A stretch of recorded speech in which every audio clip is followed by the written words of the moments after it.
Sit down. Oregon County, Missouri, according to the sheriff, is one of the poorest counties in the whole state. Small town, good people, I bet you. Mostly farmers, I'm thinking. A lot of churches. We're headed to Oregon County, Missouri, where 30 years ago, Brenda Dunham, a young, devoted wife and mother of two, mysteriously disappeared.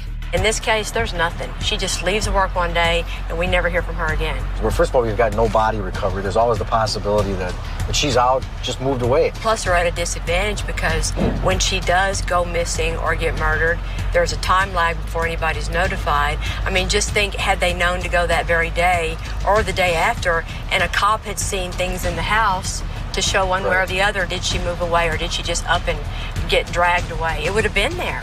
When Brenda went missing, no one in town realized they'd never see her again. But as the days ticked by, everyone began to wonder if she'd been murdered and if there was a killer living amongst them. That's what we're here to figure out. The thing that breaks your heart the most about this case is that Brenda's mother, Eunice, kept on writing letters to everybody she could think of. She wrote to the new sheriff and the governor and the senators, please do something with my daughter's case. They break your heart. I do. I got two daughters, and so do you. Can you imagine one of them going missing? I mean, you would never sleep. We're here because of Eunice. And I'm like, you know what, Eunice, baby, we're coming to help you. It has been 16 years and still no answer. Police consider her killing a cold case. Years later, the case is still unsolved. There are so many cold cases out there just waiting to be solved. The crime scene ultimately tells the story of the murder. We want to bring justice to these victims.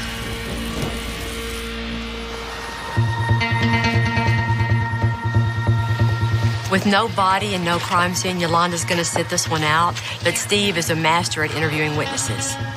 And with a case this old, it's witness statements that are going to be the key to solving it. Eric King. Nice to meet you. Nice to meet you. Steve Smigol, how you doing, sir? Doing good. How are you? We'll go right on up. How are you, Good morning. sir? I'm Kelly.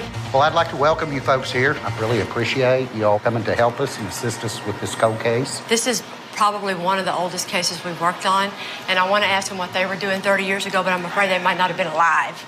Well, not alive. Dustin, were you? I was. How old were you? I was one, actually. One. Yep. Yeah, this case is important to me because, like we discovered that Brenda, she was such a sweet girl, and the fact that her own children has had to live the last 30 years not knowing anything about their mother, and her mother has lived the last 30 years not knowing what's happened to her daughter.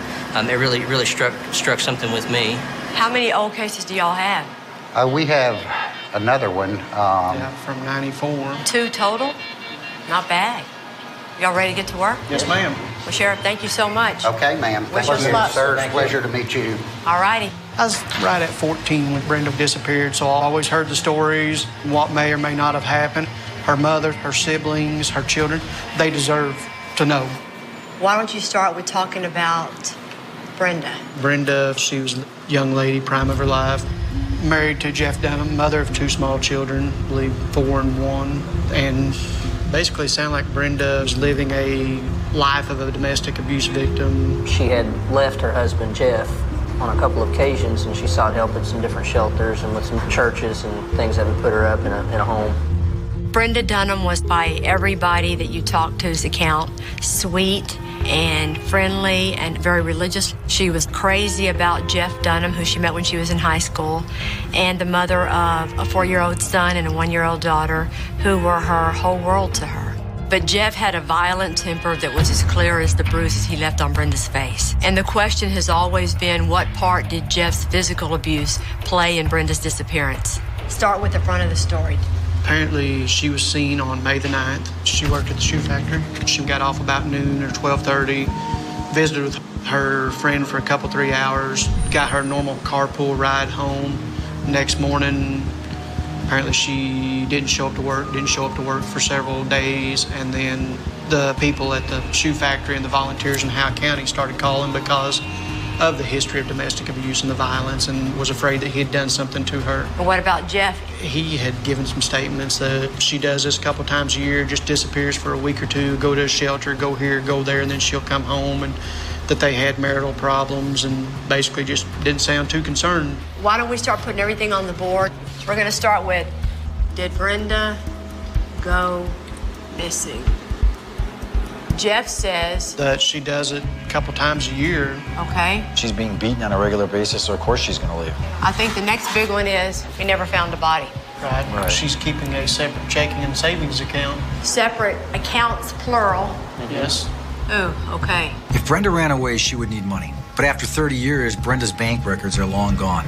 And even with today's technology, it's impossible to know if she made any significant withdrawals at about the time she went missing. Okay, what else? You don't have any physical evidence at all. You mean like consistent with the struggle or a fight Anything, or blood or a drop of dinged blood, up wall? torn clothing, nothing. The trickiest part about investigating a missing persons case with a domestic abuse victim is that the primary motive for Brenda to have run away, Jeff's physical abuse, is also a big reason why she might have been murdered. Now let's put our main suspect up here, Jeff Dunham, Yes. the husband. Where is Jeff now? Jeff's married now and living in Alabama. Let's talk about his personality. We know he's abusive. He was having an affair, had a girlfriend, and sounded like maybe more than one over the years, so don't sound like they were really married in anything but name. According to one statement, Jeff wanted to divorce Brenda, but he loved their 2 kids. And after beating and cheating on his wife, it's pretty unlikely he would ever get custody. So you gotta wonder if he decided the only way to get rid of Brenda and keep the kids was to kill her. He wanted the kids, not her. The kids, yes. And he got what he wanted. We didn't actually have an official report until June the 6th, filed by her grandmother. 30 days later. Yes. And he never even tried to find Brenda. Not that we're aware of, no. It seems like the marriage just went rapidly downhill. Yeah. I want to know from Eunice, why did they even get married? If Brenda escaped her husband's abuse or died by his hand, we owe it to her, her family, and this town to try and uncover the truth.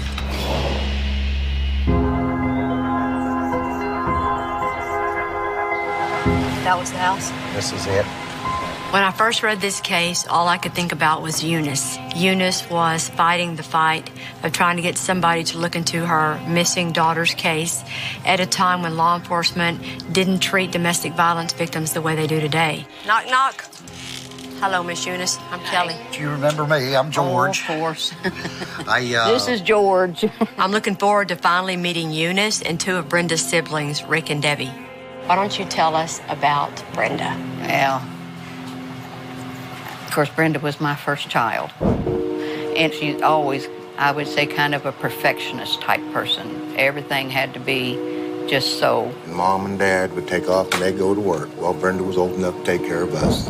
And then she'd want to clean house. She'd come in there with her broom and she'd sweep us out the door. And she would dance with the broom, sweeping the floor.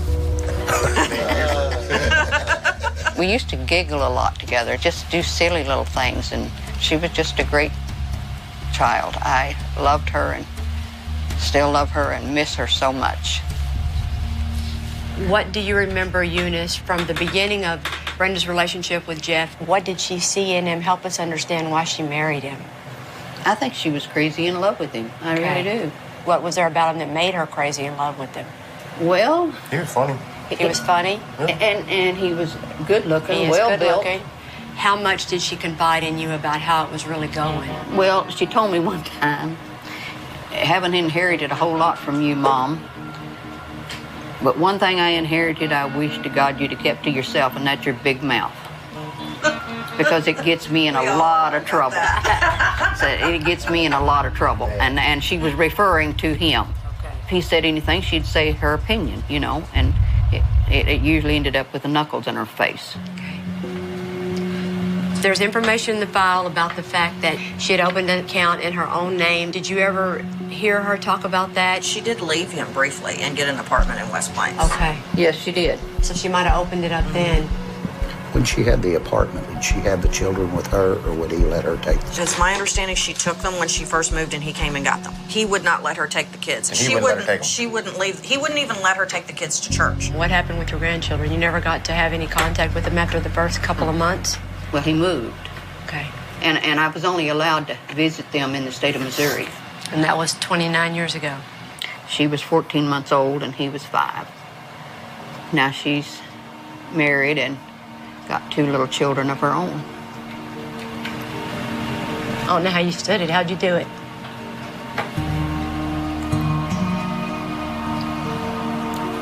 You get to where You just have to put full faith in God that He's completely in control. This case is important to me because you think, oh my God, what else could that poor woman have done to get somebody to find her baby or find out what happened? And it makes you mad. Thank you all for meeting with us. You Let us be here today. Thank you. Seriously, thank you.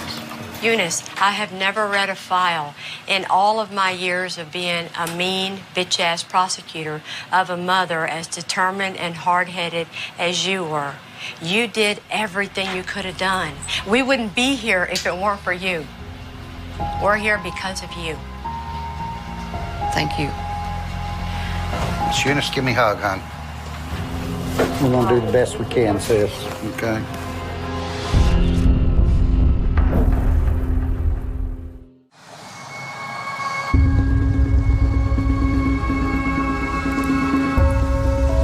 One spring day in 1985, Brenda Dunham vanished, leaving her family, her 2 children, and a whole town wondering what happened to her. Brenda worked at the local shoe factory, and she made a whole lot of friends there. The shoe factory had a lot of employees. There was over 400 at one time. So we want to talk to all of our old co-workers to see what they can tell us about Brenda and Jeff's troubled marriage. What kind of relationship did her and Jeff have? So, terribly beat her constant. She would come to work with black eyes, busted lips. You physically saw abuse marks? The biggest black eye I'd ever seen. I mean, he told her several things he was going to do to her. I do know the one that always stuck out in my mind was he was going to feed her to their home. Talking about the treatment she endured. Physical abuse. He beat her severely one time with a wiffle ball bat. Shoved her out of the car twice while she was pregnant with Jessica going down the highway. She lived in pretty much fear every day, but she knew that she could never leave because she couldn't take the kids with her. And I don't believe she would have left without them. I think the only thing I remember about Brenda talking about leaving Jeff is she was scared to because she knew he would find her. And she said, Rhonda, if anything happened to me, would you take my kids? Really? If anything happens to me, will you take my kids? Yeah. When she had left and run off to these shelters, do you know if she had taken her kids with her? I think she did. We all tried to get her to leave him because we were so scared of what he would do to her, you know. They put her in a safe house, and he would find her and have her come back home. She changed the locks on the house one time, she told me, and he come and broke in. And when she's telling it to you, how's she acting about it? Frantic, scared. She just couldn't get away from him. Couldn't find anywhere to go. I miss her. My good friend, and not knowing what happened, and her not being here with her babies, and I know she wouldn't leave them babies. Jeff's abuse of Brenda was horrifying, and if she feared for her life, she may have very well run away. None of her friends think that she would have ever left her kids, but as hard as it is to believe that a mother would ever abandon her children, sometimes, unfortunately, it's so bad they really don't have a choice. And I've seen that before. This is Bill Goldson. A lot of the times, the best information in these cold cases comes from the actual investigators who worked on this case initially. This mother called me and asked if I would check to see if her daughter was okay. Retired Detective Bill Coates was one of the first investigators to try to solve Brenda's disappearance. Now, do you know what Jeff told you whenever you went out there? That he had no idea where Brenda was. The Assembly of God Church in Thomasville at the time said that, as far as we know, Brenda took off and went to Texas. Whether she went to Texas or not, I don't know. But I do know that she tried to leave him once before with the kids. And I understand he ripped the phone off the wall and got her off the bus with the kids. And, you know, I thought right then, well, why isn't this woman going to get a restraining order? If she didn't like that, she didn't have to put up with it. It's not unusual for people to question why women stay in an abusive relationship, but it is a complex situation. The first job I had at the DA's office was as an intern in the domestic violence unit and had personal experience with the same sort of thing happening to my mom. Women who are abused back then were ashamed and overlooked. I understand why women don't leave because of their kids or because of the money situation. I understand that. If she got into the religion so deep, well, reborn Christians start a new life. She can't drag the old life with her, and the kids would be her old life. Brenda Dunham loved those children. Hell, Brenda Dunham loved Jeff. But we do know Brenda was a very religious woman. Okay. Bye-bye. And according to Detective Bill Coates, that might have been the reason why she ran away, to start a new life with the church. Hello. Yes, is this Mr. Credemeyer? This is Steve. We need to talk to Brenda's pastor at the Alton Assembly of God Church. If she was thinking about running away for religious reasons, he ought to know. Do you know if Brenda had ever discussed with you guys any religious reasons about a divorce or anything? She'd never discussed a divorce. Okay.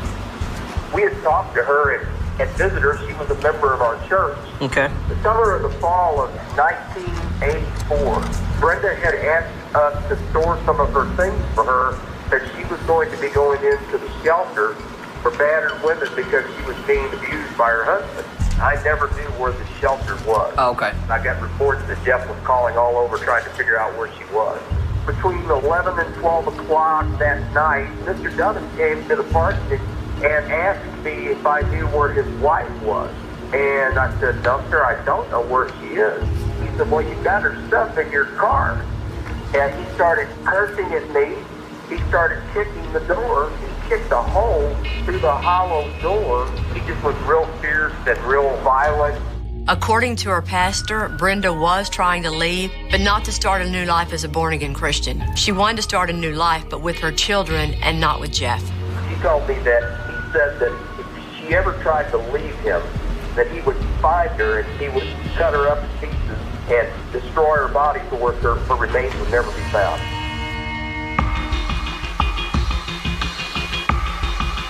It sounds as if Jeff was becoming increasingly vigilant and violent each time Brenda attempted to leave him. But it's also important to find out how Jeff reacted when she finally disappeared for good. So this is Pat. So she knows she may have been a friend of the victim. Brenda's friend Pat called Jeff the day Brenda initially failed to show up for work. When she first come up not going to work, I called and Jeff answered it. And I said, Jeff, I need to talk to Brenda. Well, she's not here. She's gone out for a walk. She didn't call. She didn't call in the next day. So I called back again, and he said, she's not here. I can't remember if she took the kids or he took the kids to the neighbor. He said, I got back home and she was gone. I said, well, where'd she go? Well, I don't know. Well, Jeff, you need to find her. Wasn't interested. He wasn't, no. And she never came back. Every time Brenda attempted to leave Jeff before, he would come after her. But now we're hearing this time he didn't actually care. The question is, was that because Brenda didn't try to take the children with her? Or because he already knew Brenda was dead?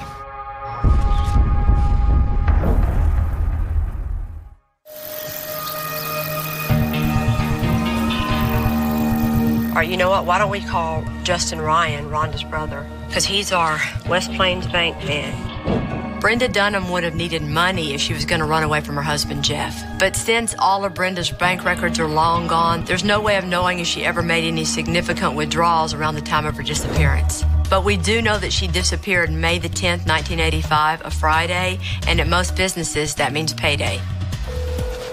We've got a phone number to a man that we believe was the payroll manager at the shoe factory where Brenda worked. He might be able to tell us if Brenda ever picked up her last paycheck or cashed it. We understand that you worked for the International Shoe Company back in 1985. Yes. Now, do you remember Brenda Dunham? I do. She was a friend of my sister's. Now, do you remember specifically whether or not that Brenda had picked up her payroll check or any vacation time or anything like that? No, sir, I wouldn't have any recollection. I would remember it if she would have came in and got it. I would remember it. So you would remember if she would have come in and picked her check and stuff up? Yes, sir. We had 600 employees at one time, and everything was manually written. Right. It took time to process payroll, and everything was held back at 1 week. Okay. So there's no doubt she had a check left. If she disappeared in May, July was just around the corner, so she would have accrued the vacation time as well. Okay. This is great because Brenda didn't have a lot of money. If she had run off on her own, she would have needed every penny she could get her hands on. And now we know she had a paycheck and vacation pay waiting for her. All right, thank you. And we got a witness who can testify that she never picked them up. Dude, we just got the money proved up. Without the bank records, without the banks, you just got it. Right. Way to go.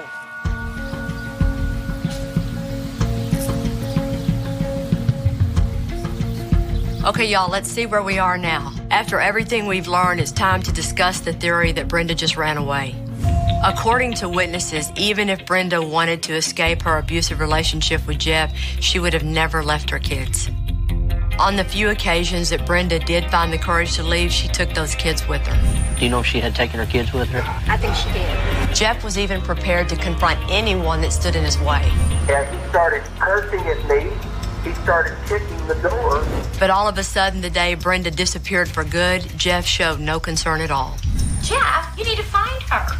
Wasn't interested. He wasn't. No. Brenda never told her friends or her family or her pastor that she wanted to leave on her own. And it would have been practically impossible for her to do that without ever picking up her final paycheck, which we know she never did. You would remember if she would have come in and picked her check and stuff up? Yes, sir. If you think that sexual assault cases are unreported and shameful, think about domestic violence, even more common, happening in houses everywhere, every night. Missing body cases are going to be these kind of women. So these arguments that are up here, I mean, y'all can righteously sit up there and say, of course that's an argument, but, right? Right. It's clear to us this is not a missing persons case, it is a murder case. Now we just need to prove it.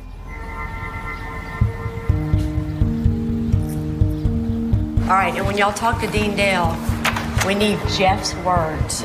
Sure. We've spoken to most of the people in Brenda's world, and now we're going to take a look at the people in Jeff's world. I have a chair there, Dean. Now, Dean, this is Steve. How you doing, sir? Investigator 2. Want to talk to you about Mr. Dunham.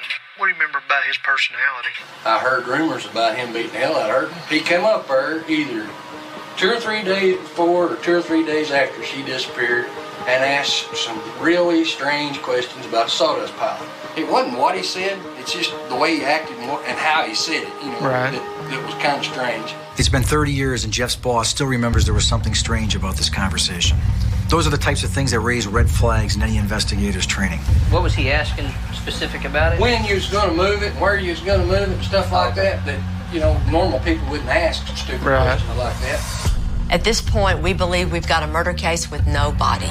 But this new information makes you wonder if Jeff may have inadvertently told his boss where he buried Brenda. How many sawdust piles in your county?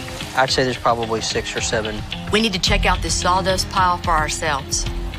There's a sawdust pile.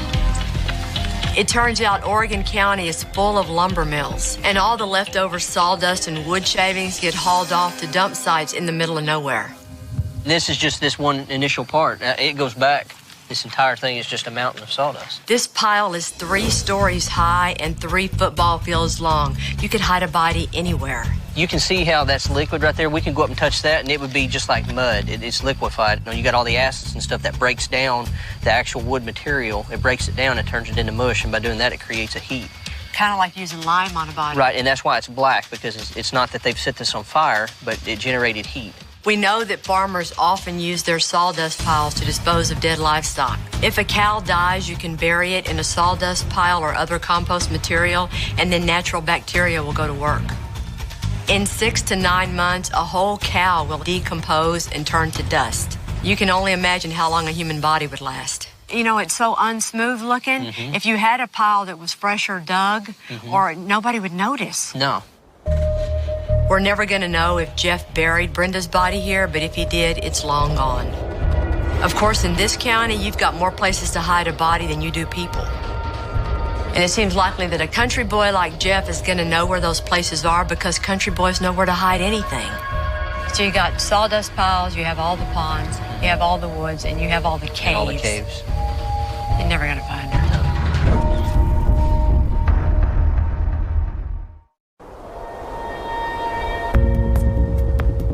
We're investigating the 1985 disappearance of Brenda Dunham, who we believe was killed by her abusive husband, Jeff. We don't have a body or any physical evidence. How many people say, well, we didn't think you could prosecute without a body? Yeah. People still think that, and that's wrong. Yeah. The thing that makes me crazy, kind of like circumstantial evidence is a weak thing, is when people say, well, if you don't have a body, you can't make a murder case. That's wrong. And if you think about it, why would you ever want to reward a suspect who's good enough to hide the body after committing a murder? What we need are strong witness statements that will prove Jeff killed Brenda, which will hold up in court. And for that to work, they have to be admissible. on the Jeff Dunham side. We're only putting up ladies we talk to that are admissible. If the victim just tells a random girlfriend, if I'm ever dead one day, he's the one that killed me, not admissible. Anytime the person sitting on the witness stand says that they heard somebody else say something, what they're testifying to is hearsay because somebody else said it.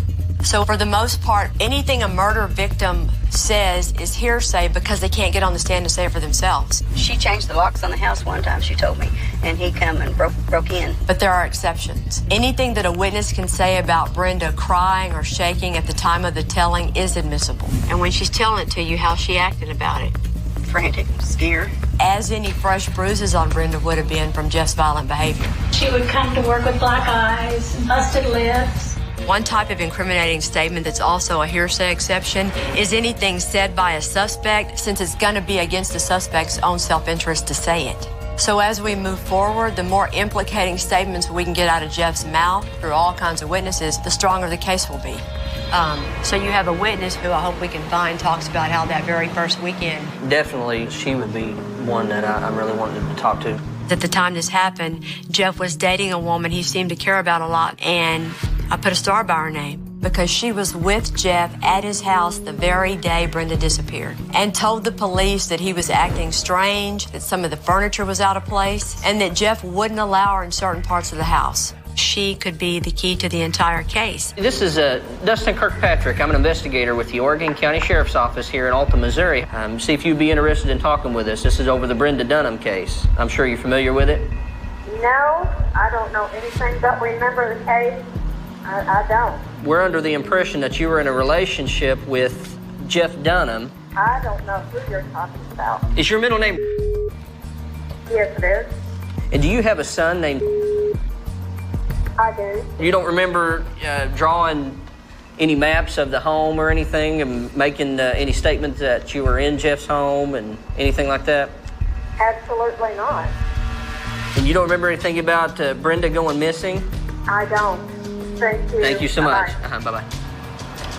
Okay, so what the heck? It's the right lady. Yeah, it's the right lady. How can she not remember anything? Is she that scared of Jeff Dunham? When you have someone as crucial to the story as the woman Jeff was having the affair with, who he brought to the house the night Brenda went missing, you want to talk to that woman. And if she thinks that she's just going to hang up the phone and say, sorry, I don't remember, and the Oregon County Sheriff's Department is going to leave her alone, she's got another thing coming. Peaceful this time of the morning. That poor lady didn't know what's coming. No, she is. We tracked Jeff's ex-girlfriend down in Florida, and we sent her copies of all the diagrams she drew and all the statements she made 30 years ago. I would just start friendly with you. Hey, you got our notes, right? We were just waiting for you to call back. We'll see what she has to say now that she's had time to jog her memory about Jeff and Brenda Dunham. I reviewed everything you sent. Okay. And I don't remember anything. You don't remember any of it? I don't. Okay.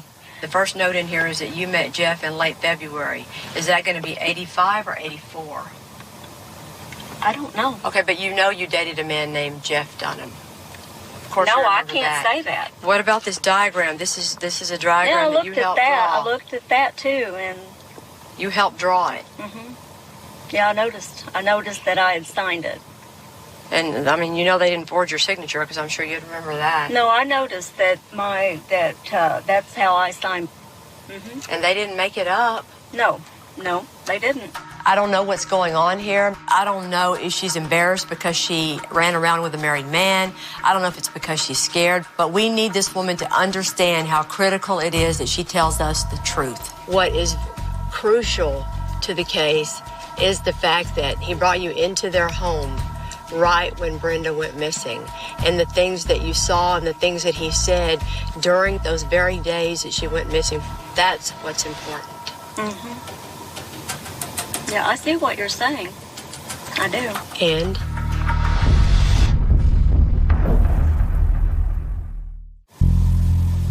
Yeah, I see what you're saying. I do. And?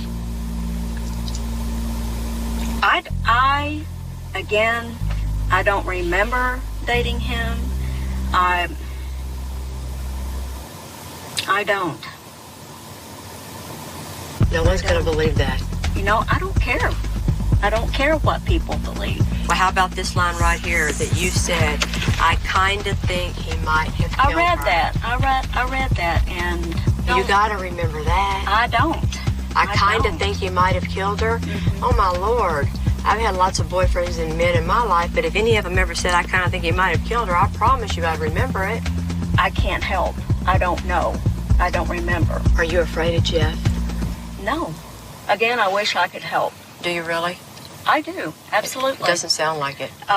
You know what? I can't help how you interpret this. I'm not interpreting it. I'm just stating a fact. It doesn't sound believable. It doesn't make any sense. You can help us with this case. All you got to do is tell the truth. No one cares that you messed around with a man who told you who was divorced. They don't care. You know that. No one judges you for that. But you can make it right today if you would tell us what you know and what you saw and what you know is the truth. All you got to do is tell the truth. Are we done? Justin, you done? I'm done. Yes, ma'am. All right. Oh! I just want to reach over there and slap the shit out of her.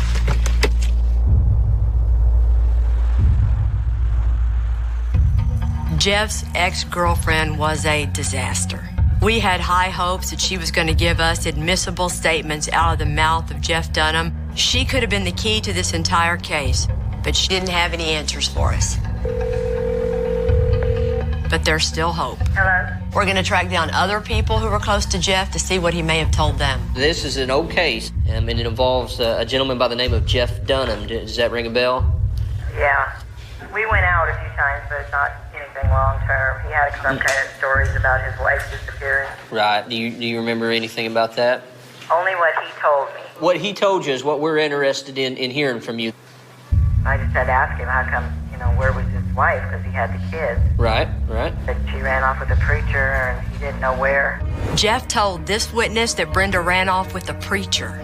Not only is he changing his story yet again about where Brenda went, but it came directly out of Jeff's mouth, so it's admissible evidence.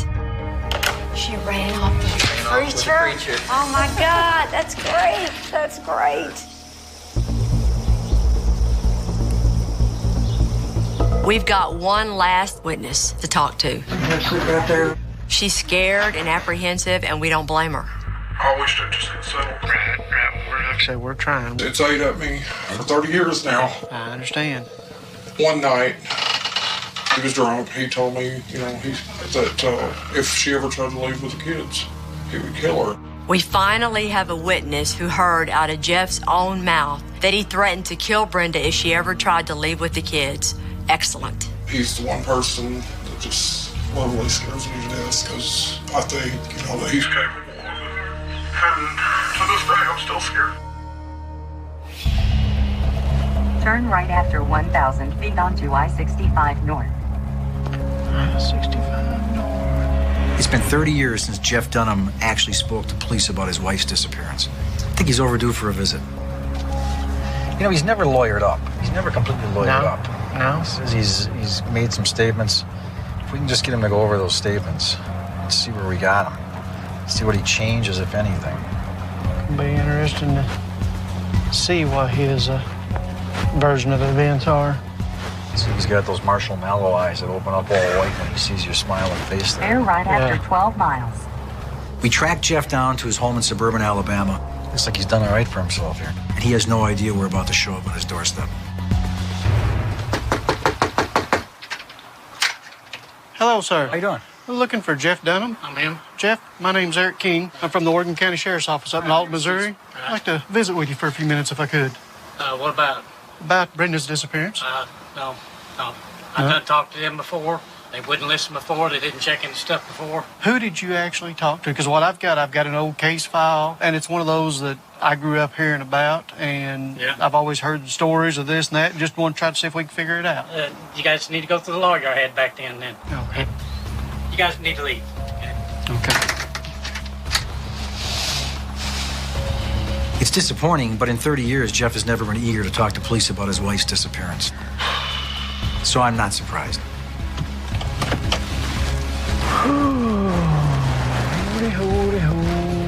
You can feel his Yeah, rage. Yeah, he's mad. He knows. You could see him there. You know, he wasn't going to let us in that door.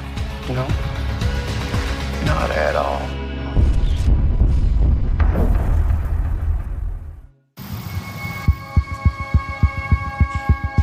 We ready to bring in Miss Krask? Yes, please. Jeff Dunham still denies that he ever had anything to do with his wife's disappearance. But after everything that we've uncovered, we have built a solid circumstantial evidence case that he killed her. Hi.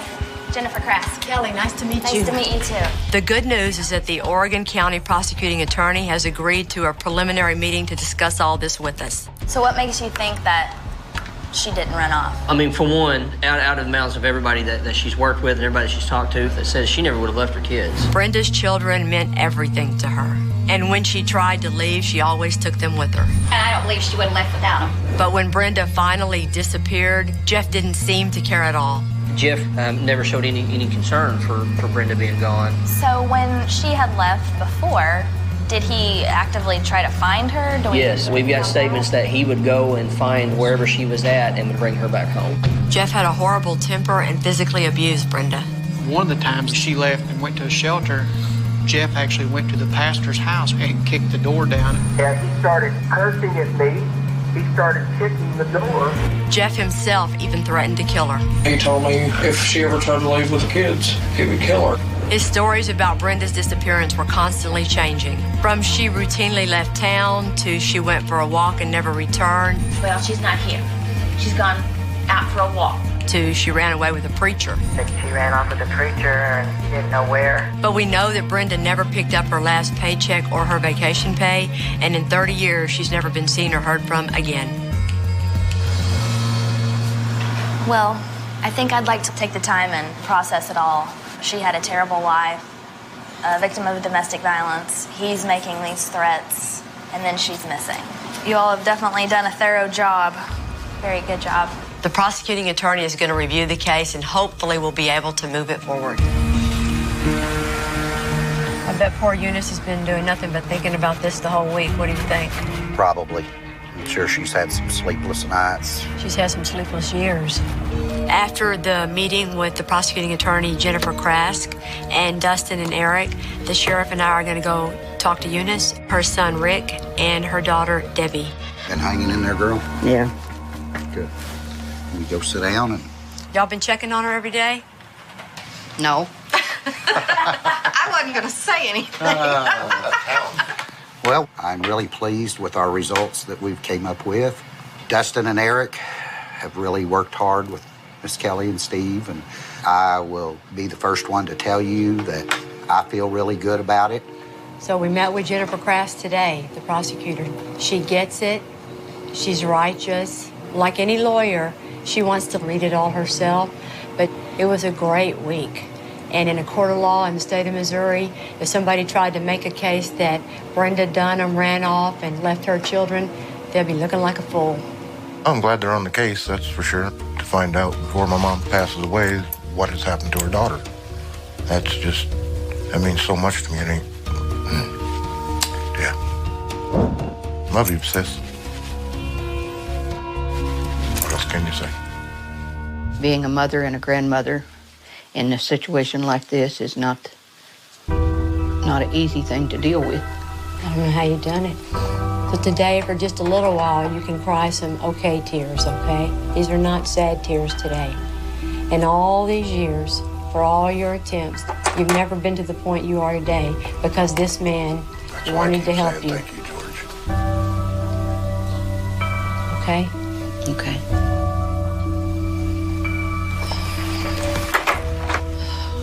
Stay healthy and stay strong. Try not to worry. I believe that we're going to know what happened to Brenda. I would like to say, Brenda, that I love you and I'll always love you. And we're going to see each other again one of these days.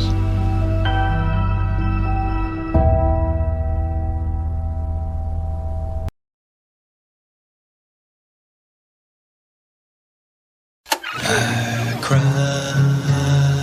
myself to sleep.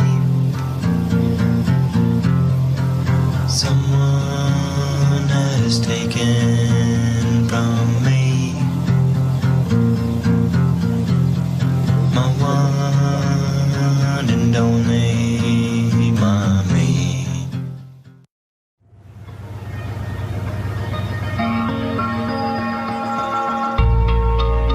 Johnson County, Iowa. Looks nice so far. Lots of cornfields. Everybody's friendly.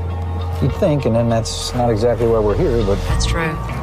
We're in Johnson County, Iowa. We're on September the 24th, 1995. Around 11:40 p.m., the fire department received a call. 911 emergency.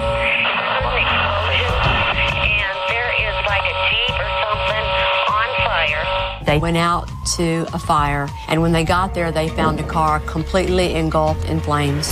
When they got the fire put out, they realized that there was a body inside, and they learned that the body was that of Sue Kirsten. She's first found burnt pretty much to a crisp in that car. The people were going to think it was an accident and the car exploded. And then the autopsy comes back that she had blows to the head. Investigators discovered that what initially looked like a tragic accident had been staged, and Sue's death was no accident at all.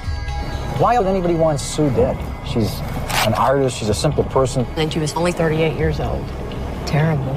Sue was a talented artist and the mother of 2 teens and twin infant girls. By all accounts, she was loving, easygoing, and a friend to everyone who met her.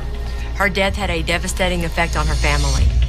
Looks to me like the person who set the fire is trying to cover up the evidence. So there's some criminal sophistication there.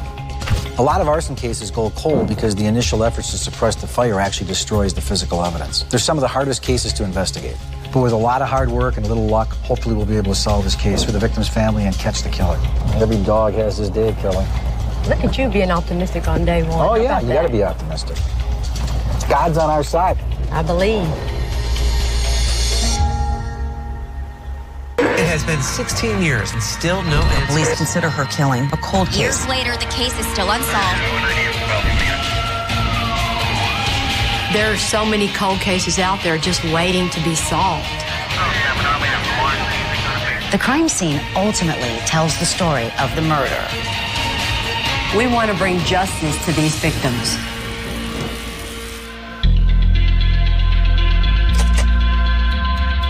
Hello. Hello. Steve Spingola, how you doing, sir? Doug Gwynn, nice to meet you, Steve. Hi, I'm Kevin Kinney. Nice to meet you. Thanks for coming. We really appreciate it. Y'all done a great job on this case. A lot of work's been put into it. You can tell. And you worked on it once before. Yes. Now I understand you got a new job. I retired from the sheriff's office. Okay. I was elected to the state senate. Congratulations. I took the case over about 6 months ago and asked Kevin to come back and help. Hopefully we can get her done. I'm very invested in this case. It was one of the things when I did retire that I regretted because I told the Kirsten children that I would not stop. Oh, I like this room. Also, there's been a lot of investigators that had left me the case. Detective Mike Sheets was almost obsessed with this case, so it's very important to me to see this case through. Why don't y'all start out by telling us about Sue Kirsten? Sue was a mother. She had, at the time of her death, a 17-year-old, a 19-year-old, and 2 15-month-old twins. She lived in Trailer Park. What'd she do for a living? She was an artist. She painted and did a lot of sketch art. Sue was a free spirit. She was really creative and she loved to paint and draw. And you can see her sweet and kind personality in her art. Doug, why don't you tell us how y'all got started with this investigation? On September 24th, 1995, at 11:45 p.m., the Johnson County Sheriff's Office got a 911 call. 911 emergency. There is like a Jeep or something on fire. The caller stated that there was a car fire on Highway 923. Immediately after putting the fire out, the Hills Fire Department did observe a body in the front seat of the car. After an examination of dental records, the victim was identified as Susan Kirsten. And at that time, y'all thought it was just a car accident? That evening, yes. During the autopsy, the medical examiner found injuries to the head, blunt force trauma, and discovered there was no soot in the lungs, meaning that the victim was dead before the fire. And they end up with the cause of death being what exactly? Blunt force trauma to the head. How many blows? 2 1-inch blows near the right hairline. When the investigators initially examined Sue's trailer, they found blood on a recliner in her residence, suggesting that that's actually where the crime occurred and that the car fire was actually a staged scene to cover it up. What are the theories as to how that fire happened? Definitely in the interior. It did not start in the engine. It started inside because of the explosion, the way it blew the glass out. Yeah. They brought in a dog to see if there was accelerants in the car. The dog reacted on 2 different spots. Gasoline is what the fire marshal determined. Okay. This case is truly sad.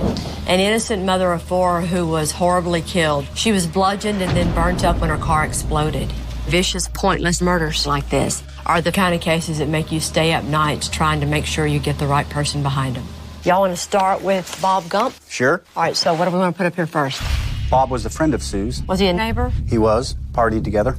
Dope smoking buddies? Yes. Bob was Sue's mechanic. And her car ends up being the arson instrument in the middle of this murder. So let me put up here her car set on fire. Bob had an opportunity. He's lived there a number of years. He knows how to get in and out of that area, how to get back to the trailer without being seen. What other points do we need to make under Bob Gump? There's a criminal history with him. There were some allegations of assault. Okay. He had issues with the Department of Human Services. More than once. All right. Bob Gump has the kind of prior convictions that make you go, ooh, gotta take another look at him. That, along with the fact that he lived right next door, he certainly had the opportunity, from all that we know right now, to commit this crime. Okay, next up we have Steve Klein.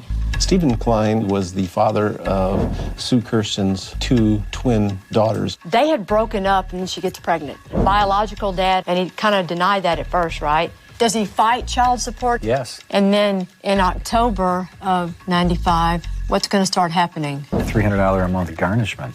How much is he making a month? He said half of his salary would be gone. Steve Klein was the last person we know to have seen Sue alive. He was visiting with their twin daughters that night when Sue allegedly went out for a drive and was killed. And when you're working on a murder case, you have to examine the inner circle. Since he's the baby's daddy, you got to look at him.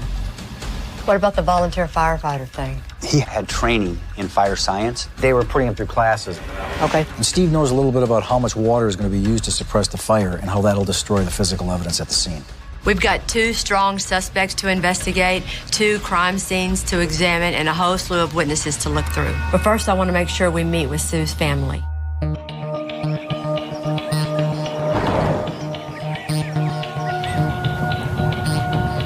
How had they done all these years? Sandy was able to get married and have a family, and Jason also is married and has a family. He is a stay-at-home father.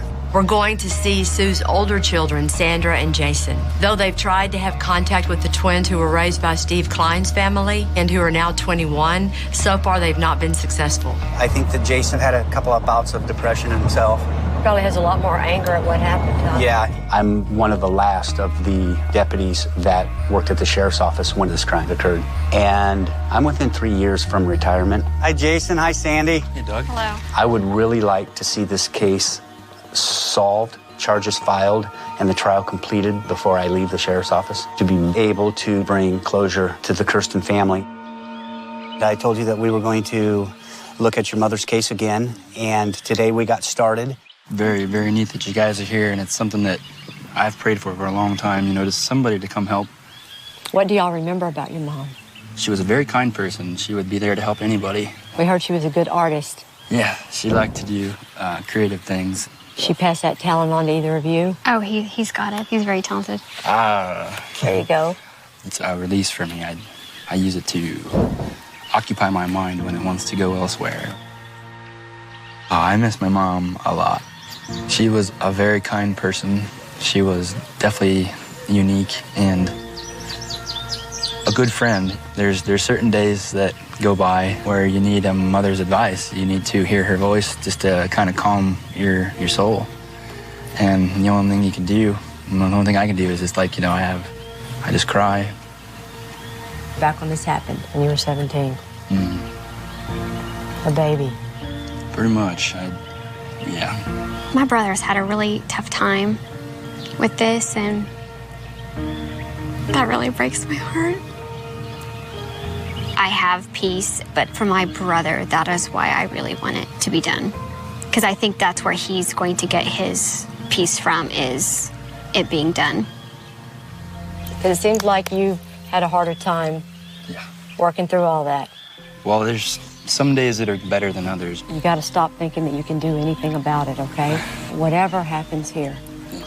And listen to your sister. Yeah. That's right. For once. Your mom's probably up there telling you the same thing. Son, listen.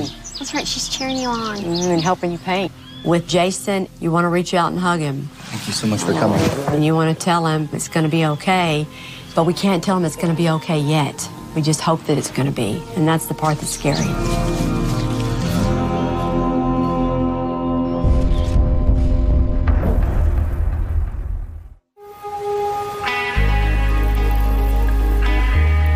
What she notices is Bob, common law husband, comes Hey, home. guys. Hey, Sunshine. How's it going? How you been? I'm great. How Welcome are you? Back in Iowa. Oh my gosh, cornfields, right? Yeah, your favorite. We're investigating the 1995 murder of artist and mother Sue Kirsten. I've flown in to help analyze the crime scene with the team. All right, let's do it. And try to figure out exactly how Sue's murder occurred. I'm interested in seeing this field too, how a car could just like roll down to it. We actually have two crime scenes to deal with. The field where she was found inside of a burning car, and Sue's trailer where police believe the actual murder took place. The trailer is about a half a mile away from where her car was found. An easy distance for someone to get from that car back to the trailer. Gentlemen, how are you? Good morning. Beautiful day. Yolanda. Yolanda, nice to meet you. you. Good morning, Steve. This is the location where Susan's trailer was in 1995. Okay. Unfortunately, in 2004, her trailer was sold and moved out, and this trailer was brought in. So it's not the original trailer, but it is the original lot. All right, well, you guys want to go look inside? Investigators believe that Sue sustained at least 2 blows from an unknown weapon that fractured her skull and caused her death. Due to blood found at the scene, they believe that she was either struck near or in her blue recliner. This is our blue recliner. It's not all the way against the wall. I mean, the phone's going to be sitting here. I think it's over on the kitchen, though. Among the evidence recovered at the crime scene was a phone cord that was pulled out of the wall. When asked, Steve Klein said that one of the twins had been playing with the phone and broken the cord. If you think that Sue is sitting in the recliner, she's struck where? It's up on the right part of the forehead going into your hairline. Skull fractures. Yes. How do you think the weapon managed to make these injuries? Can he hit her from behind and catch the blows where they are? I don't think so. No, I don't think it's a surprise attack, no. All right, so it can't be surprise from behind. That's what I was thinking. Y'all all say no. No. It's going to come from the side using a blunt instrument. 1, 2. We know that there is blood on the chair, but it's not massive. 2 Afghan blankets were missing from Sue's home, and the medical examiner found the burnt remains of an Afghan-like material on Sue's body. It's likely the killer wrapped Susan's head and body in the blankets to minimize the amount of blood in the trailer. If y'all think it happens this way and the Afghan helps hold the blood and he takes her to the field, what time are we talking about? I don't think he left her in here very long afterwards because you would have seen a lot more blood from her bleeding. I think he gets her out to that car pretty fast. The evidence suggests that after Sue was murdered, her killer attempted to hide her injuries by making her murder look like a car accident. And for that, he loaded her body into her own, drive the car off the road without risking injury to himself. He pushed it off the road. But merely pushing the car didn't give it enough momentum to cause a rollover. So maybe the killer had to think of a plan B. The distance from the road to where the car ends up is how long? It's approximately 300 yards. Okay, so 3 football fields. It's not going to coast that far, no. It's likely that our killer decided to drive the car to a place where it couldn't be seen by passing motorists and set fire to it to destroy the evidence of the murder. The fire marshals and DCI came out. They took a look at the car. There's no fire in the engine, and a arson detecting dog was able to detect accelerants in the front seat area of the vehicle. The fire was started in the interior compartment. On the interior right side. Right. And also, the car was found in neutral. That car had to be physically placed in neutral. So it wouldn't just slip into neutral? It would not slip in neutral because of the rooster comb. Think of your hand every time you shift. It's got to be placed in there and it won't slip. So clearly somebody put it into neutral. Whoever killed Sue that night, their plan to cover it up was certainly ambitious. We cover everything, Yo? Can you think of anything else? No. Fortunately for us, it was too ambitious. And hopefully their methods will help us figure out just who our killer is.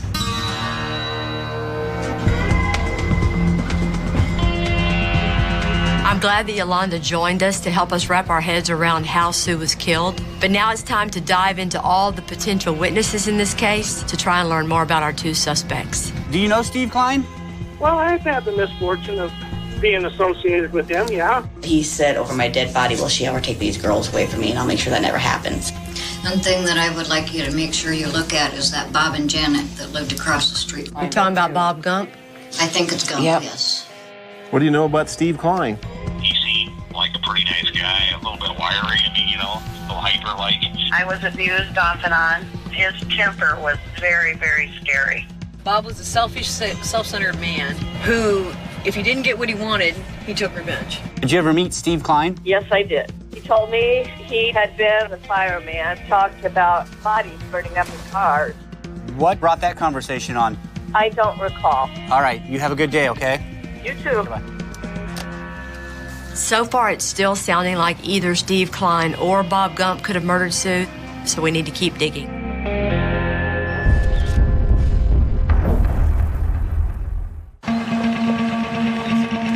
Take a right at the stop sign and it's on the left. We're investigating the 1995 murder of Sue Kirsten, a single mother and an artist. That looks like it might be his car.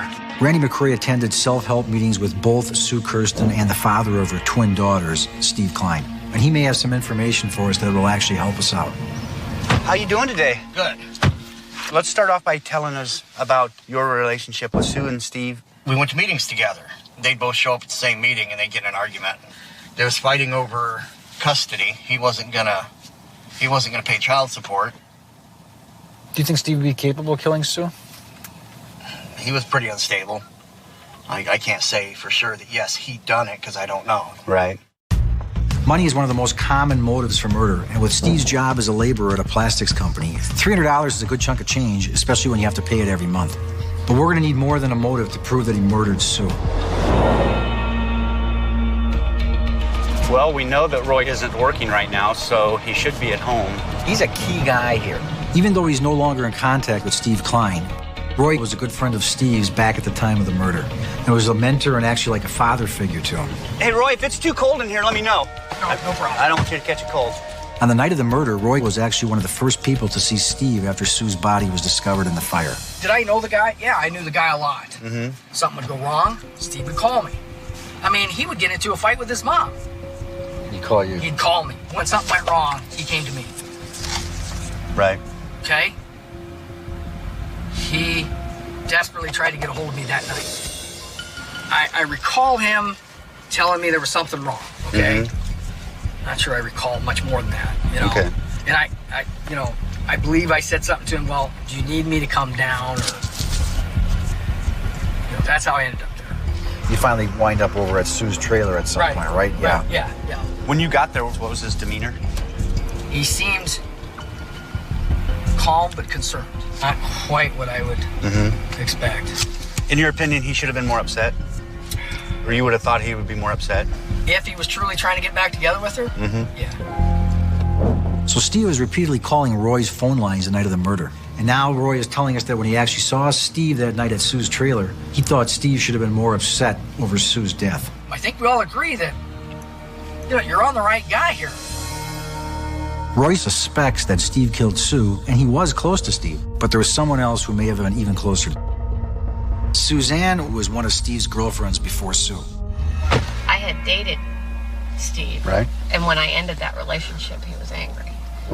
Angry to the point, like, he jumped off the couch and about, hit the ceiling, He, kicked my dryer door. This is nothing I'd ever seen him do. So he went off? Yeah. Were you afraid? Afraid enough that I grabbed my kids, put them in my car, and we went to a girlfriend's house and slept on the floor that night. Steve seemed to have a very frightening temper, but being angry and being angry enough to kill are two different things. Do you think Steve killed Sue? I honestly don't know. I think it could be just as likely that Bob Gump did it. Bob Gump? He's a creep. Bob's a creep? Why's that? Well, his wife had told me that he had hit her in the face so hard that he broke her jaw. I mean, that's a creep in my book. Yeah, that's a creep in my book as well. And he had his girls taken away from him. And my ex-husband told me that Bob had told him that he had killed Sue and how he had done it. This is something we haven't heard before, that Bob actually told somebody he may have killed Sue. So if it is true, this could be the break that we need to crack this case wide open. He would have killed her, and he knew Steve would be the fall guy. We need to talk to the man who Bob confessed to and see what he actually told him. Were you friends with a guy named Bob Gump? Yeah, I was pretty close with Bobby. I know what Bob was capable of. I would never leave my family around Bob. Did Bob ever tell you anything about this case? Well, I can't say that's like a yes on that. I just know Bob's demeanor, and I know things he said before. Did Bob ever tell you that he did it?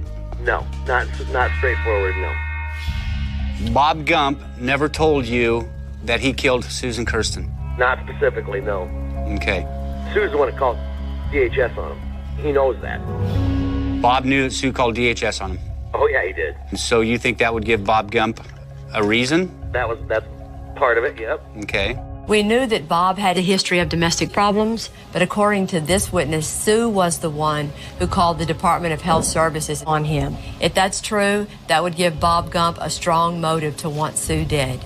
All righty, well, I wish you the best of luck. Is Bob's wife still around? Yep. I just figured sooner or later one of them would spill beans.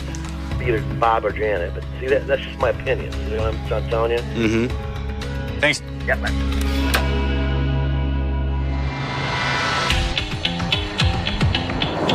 Well, you know, Bob Gump here, he's a friend of Sue. Be interesting to see what his take of the whole thing is here. The story about Sue calling DHS to report Bob is actually something we'll never know, based on the fact that anonymous tips are not given out to law enforcement. But it's time we talked to Bob Gump and his common-law wife, Janet Lake, who lived just doors away from Sue on the night of the murder.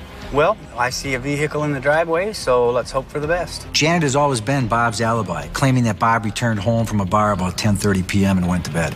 But we know that Sue's car fire was not reported until 11:40 p.m., so Bob could still be responsible for this crime. Janet, hi. Hi. I'm Doug Gwynn with the Johnson County Sheriff's Office. I'm opening up the case on Susan Kirsten again. And we're hoping Janet can give us some details about Bob's whereabouts during his window of opportunity. You said Bob left that night at approximately 6:30. Yep. He went down to Hill's Tap. Went down to Hill's Tap. What time Bob come home again? I don't remember exactly what time he came home from the bar. It must have been 10:30, 11 or something. Okay. So you went back to the bedroom and you followed him. You come up to the kitchen for something, and this was approximately 10:40, and Steve's car was also gone. Mm-hmm. So here it says that Steve's car was gone along with Sue's, that both cars were gone at 10:45 to 11. Mm-hmm. So at one time, Both cars were gone. both cars were gone? Yep. Okay. That was before you heard the explosion? Uh-huh. Okay. And when you went up to the road there to see what was going on, where was Bob at that time? He was in bed. You said that Steve had come over to the house and knocked on the door. You stated that Steve said Sue's cars... His car was on fire up the road, and he just said, up the road. Mm-hmm. So I sent him back over to Sue's house. First I asked him, where are the girls? Because he was over at my house, and the girls were in the trailer by themselves. Mm-hmm. And I think that's why he did what he did. So he didn't have to pay child support, so he didn't have to give his money. Janet claims to have seen both Steve and Sue's car coming and going at odd times on the night of the murder. Thanks, Janet. And it's clear that she thinks that Steve is responsible for Sue's murder. But the fact is, Janet Lake is Bob Gump's common-law wife, and we may have to consider the fact that she's trying to protect Bob.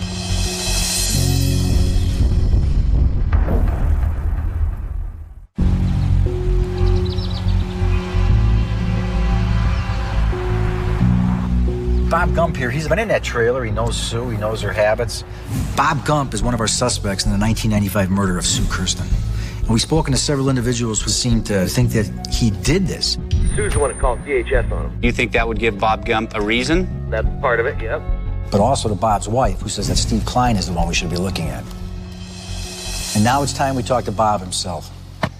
Hey, let's talk about you and, first of all, you and Susan's friendship, okay? I was closest friend to her, you know? Right. I mean, right across the street, I mean. You had left the bar down at Hills, got home about what time? Sunday night? It wasn't that late. I'm thinking 10-ish or something. Okay. Steve came over to the trailer, you know, after he found out that Sue was in the car fire, and he came over and knocked on the door. Remember that? No, he didn't. I do not. I was already, I was passed out in the bed, dude. Right. I took it, I don't know, and I don't know nothing up till that point, unless it's secondhand information. Right. Because I came home from the tavern, I was really intoxicated. I'd taken my medicine right away. How long does it take for the medicine to take effect? If this medicine hits me, I got to be peeled off. I got to be in bed, or I'm not going to make it. Bob may not have all the answers from that night. And given the fact that this incident occurred almost 20 years ago, I'm not actually surprised. So, Bob, let me be real honest with you, okay? Did you kill Sue? Hell no. Why not? Because she's my friend. Who did? I don't know. Are you protecting Steve Klein? Hell no. That's kind of insulting, back then. Dude, let me tell you something, man. I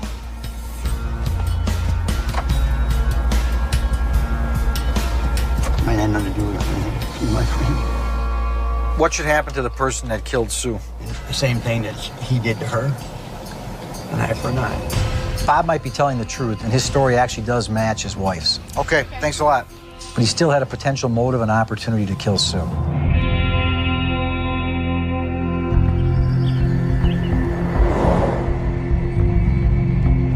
What's Pam Tompkins like? She's different. She's not a bad person. She's flighty. Okay. Pam Tompkins is Sue's close cousin and called her around 8 o'clock on the night of the murder. She's the last person that we know of who spoke to Sue alive. Sunday, I went home and I called her. First phone call when you talked to her, it says 7:45 to 8:30. I was watching TV, talking to her on the phone, and then I realized the movie had started. Right, which would make sense with that time. I've talked to her for a little while, you know, and then I heard him get mad, and I said, well, who's that?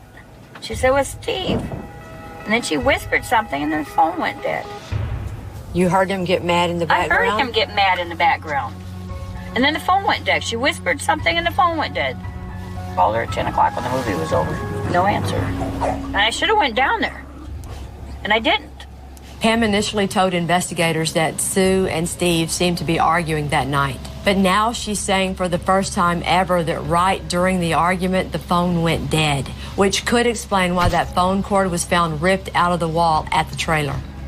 Thank you. You bet. Knowing not only that Sue's phone line went dead, but more importantly that Steve was right next to Sue when it happened just changed everything. That was unbelievable. We could celebrate that, man.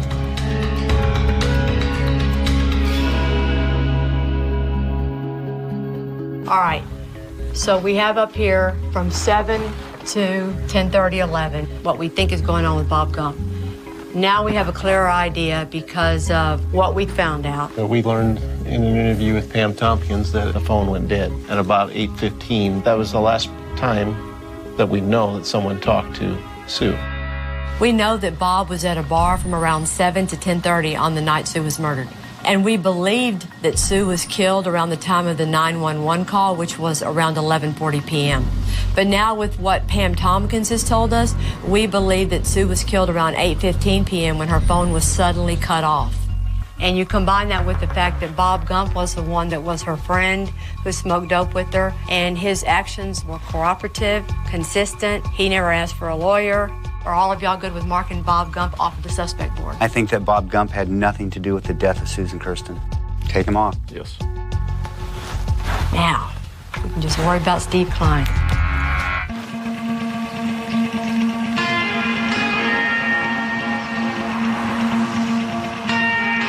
In reviewing the case file, we found another person from Steve's life that might be able to help us, Sherry Hudson. Should be right before the bridge. She dated Steve long before Sue did and before joining the fire department herself. This is Kelly. She's. Hello, how are you? You are his ex-girlfriend? We only actually dated for like a couple of months. And as the relationship went on, how'd it go? I just kind of could sense there was something not right with him. I remember when we were at the Tiffin Fire Department, he's just kind of showing it off to me. And then all of a sudden we're just standing at the back of the trucks and he just out of the blue, no questions or anything. Yeah, you know, I can kill somebody and not ever have it found out if I want to. And he said something about like there was, and no, you know, I'd have to think about this a little bit, but right off the top of my head right this second, it was something about, hey, he would kill him, put him in a vehicle. There's some kind of chemical, I could never remember the name of that, but he said the name of it, put it on the vehicle, make it look like an accident and burn up the vehicle and there would be no evidence left. Steve laid out a detailed plan of how to kill someone and cover it up with fire. This is great. And what'd you think when he said that? I just kind of thought, what an odd thing to say. You know, and I thought, is that what people you learn in the fire department? I didn't really know that was so odd until I joined the fire department. And then it's like, we don't learn that kind of stuff. They don't even talk about that. You're saving lives, not taking lives. If a suspect is stupid enough to tell people what a plan might be one day if he decides to murder somebody and try and cover it up, and then he does it the same way he's talked about it, I can't imagine a better way of leaving your DNA through your big mouth than saying what Steve said to Sherry Hudson. You okay if one day you have to tell all this in a courtroom? In front of him? Yes, ma'am. Mm-hmm. Just don't let him loose so he can hurt me.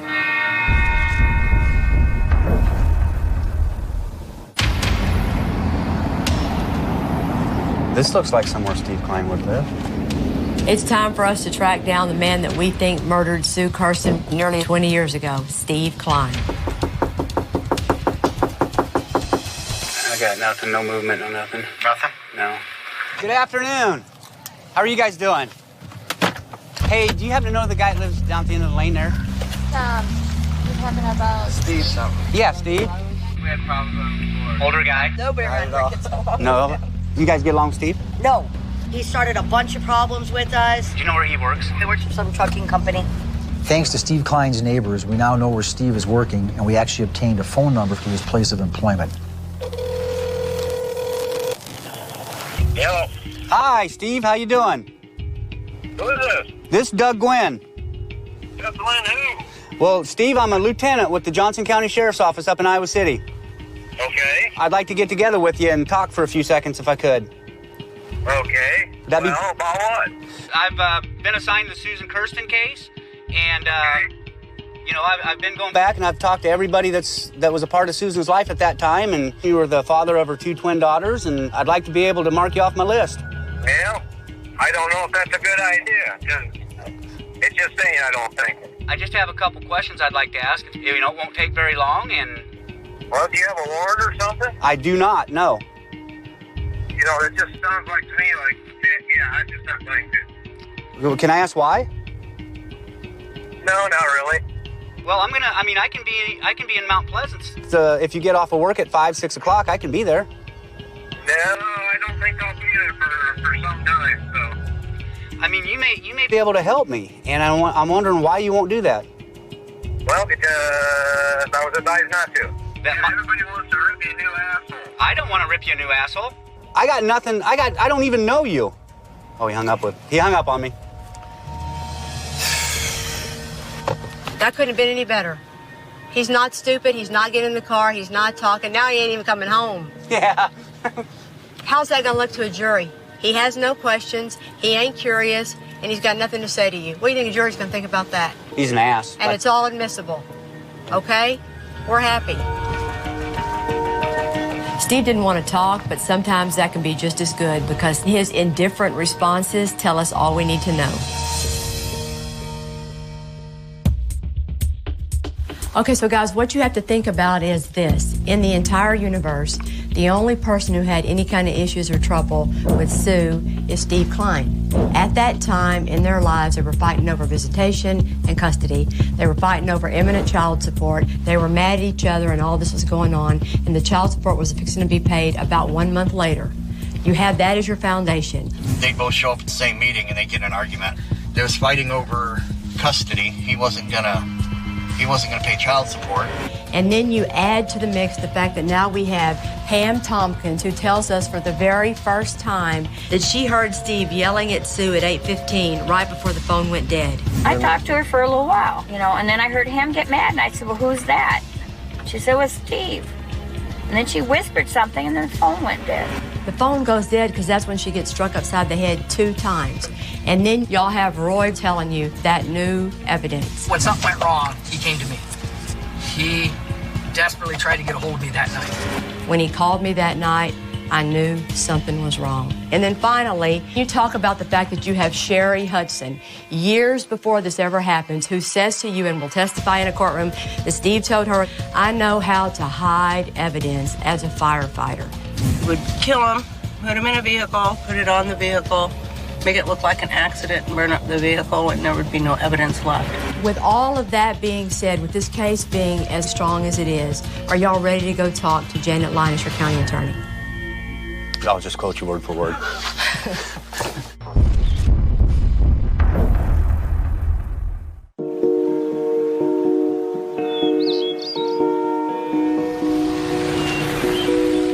Y'all should be psyched. Yeah, it'll hit me here in a little bit. It'll hit you when you tell Jason. This week couldn't have gone any better. We couldn't have found better witnesses. The case fell together beautifully. We just had a meeting with the county attorney's office, and it's a wonderful day. Hello. Hey, Jason. How are you, man? Good. Well, we had a busy week. We hit the bricks running, and we talked to a lot of people. When I leave here this afternoon, I'm going to go back to my office, and I'm going to write a charge for murder for Steve Klein. We're going to arrest him tomorrow. Oh, wow. Thank you. Oh, you're welcome. When I retired in January, I was very sad that I didn't get to see this to the end, and Doug asked me to come back, and It meant a lot to me, too. Janet Linus, your county attorney, she decided it's been 20 years, it's time, so you got to give her credit for that. I'm thankful that Janet is going to hold him accountable for what he did. But I'm thankful for y'all coming here and everyone throughout the whole 20 years that kept at it. And I have a very grateful heart to everyone involved. I'm so thankful. I'm so grateful. There are not words. There needs to be another word. I really miss her. I know, though, she's cheering me on. And so, I'll get to see her again one day. Thank you so much. for everything. This is the beginning of the criminal justice system. And before this is over, it could take years. And you are not going to wait around for a hearing and a trial or a plea. You're going to start living your life today, right? Yeah, I do promise every one of you today that I will start living my life. It's a new beginning from here, for sure. Because your mom is looking down at you going, baby boy, listen to that lady. Yeah. Honestly, I never thought this day was going to come. I'm very glad Kelly came to help out. The feeling I get from her is that she's a wonderful mother and can't even imagine what it takes to deal with these kind of things and to bring it all to justice. You just want to say? Okay.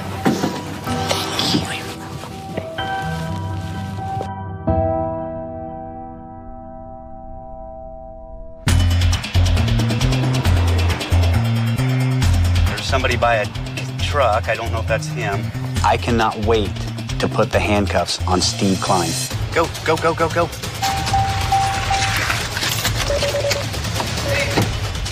Steve, how you doing? Just step right out here for me, okay? Steve, I'm here to tell you that you're under arrest for the murder of Susan Kirsten, okay? What I need you to do is turn around and put your hands behind your back. Doug and Kevin, oh my goodness, to never give up, to work this case so well and so hard for all these years, they deserve this, and it's about time it happened. Right over here. September 24th, 2015 will be the 20-year anniversary of Susan Kirsten's death.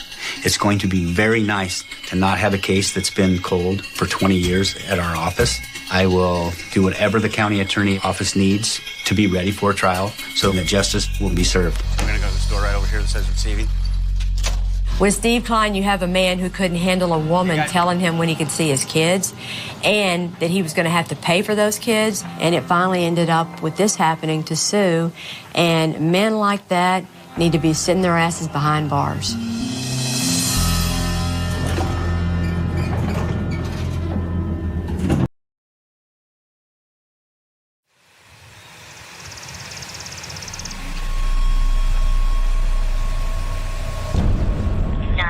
Do you have an emergency? Yes, I think my husband just shot himself. Is he conscious? Ben! Yes! Ben! Why did you do that, Ben? Ben. Ben, why did you do that? Please hurry up. We got him coming.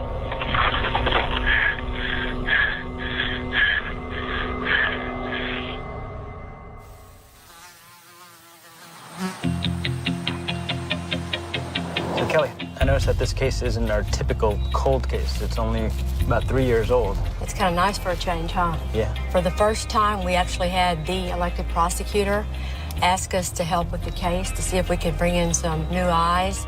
On January the 26th, 2012, 24-year-old Ben Cooper was found by his wife, Samantha Price, lying on their bedroom floor with a gun beside him and a fatal gunshot wound to his head. Even though it was an apparent suicide, the police suspected foul play. So Ben Cooper and Samantha Price, they were only married 2.5 weeks before his death. And we know that Ben had a lot of psychological issues. Ben was an easygoing, sweet boy, but it's kind of sad because the same sensitive nature that drew people to him also made him vulnerable to the darker emotions he often felt. Even when it seems obvious as a suicide, you always treat it like a murder. And then you let the facts lead you to confirm or rebut. Right. There's only one witness, Samantha Price, and she said the victim killed himself. He has access to a gun, then why would she not be telling the truth? If it ends up being that her story is plausible, maybe we can get this cloud off of her head. True, and as far as why they got married and what possibly could have gone so wrong, 2.5 weeks later, we have no idea. We got to try and figure it out. It has been 16 years and still no answer. Police consider her killing a cold case. Years later, the case is still unsolved. There are so many cold cases out there just waiting to be solved. The crime scene ultimately tells the story of the murder. We want to bring justice to these victims.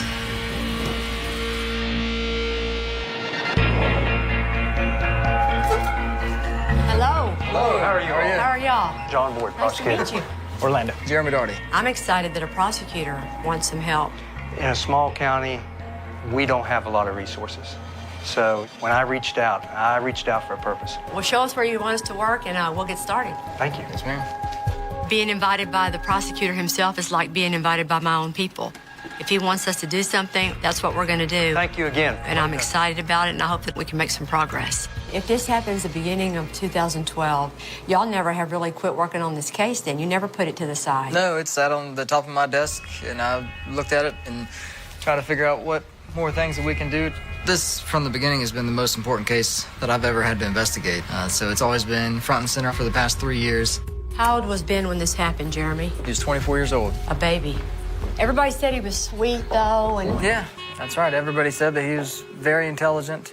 He loved children. He thought of himself as like a guardian to his nieces and nephews. He moved in with Samantha about 6 months before all this. Samantha Price was the 29-year-old mother of a 5-year-old little boy.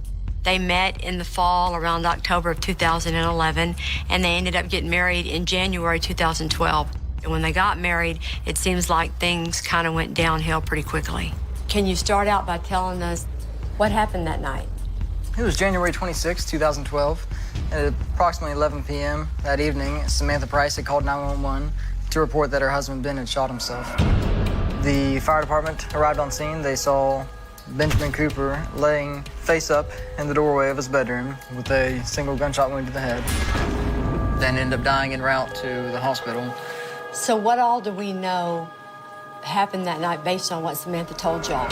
Well, Samantha told us is that night they'd been drinking. They had had an argument because Ben wanted to go to sleep and he wanted Samantha allegedly to come to sleep with him, but she wanted to stay up and play on the computer and listen to music. He gets into an argument with me, it escalates, and he says, well, I don't even want to be here. After the argument, Ben left. Samantha says she calls Ken, which is Ben's dad, to have Ken come get Ben. And at some point, Ben comes back and it reportedly breaks the glass on the back kitchen door. When he kicked the back door in, I was actually really scared then. So I went back into my bedroom and locked the bathroom door. Since Samantha claims that she was in the master bath when she heard what she describes as a balloon popping.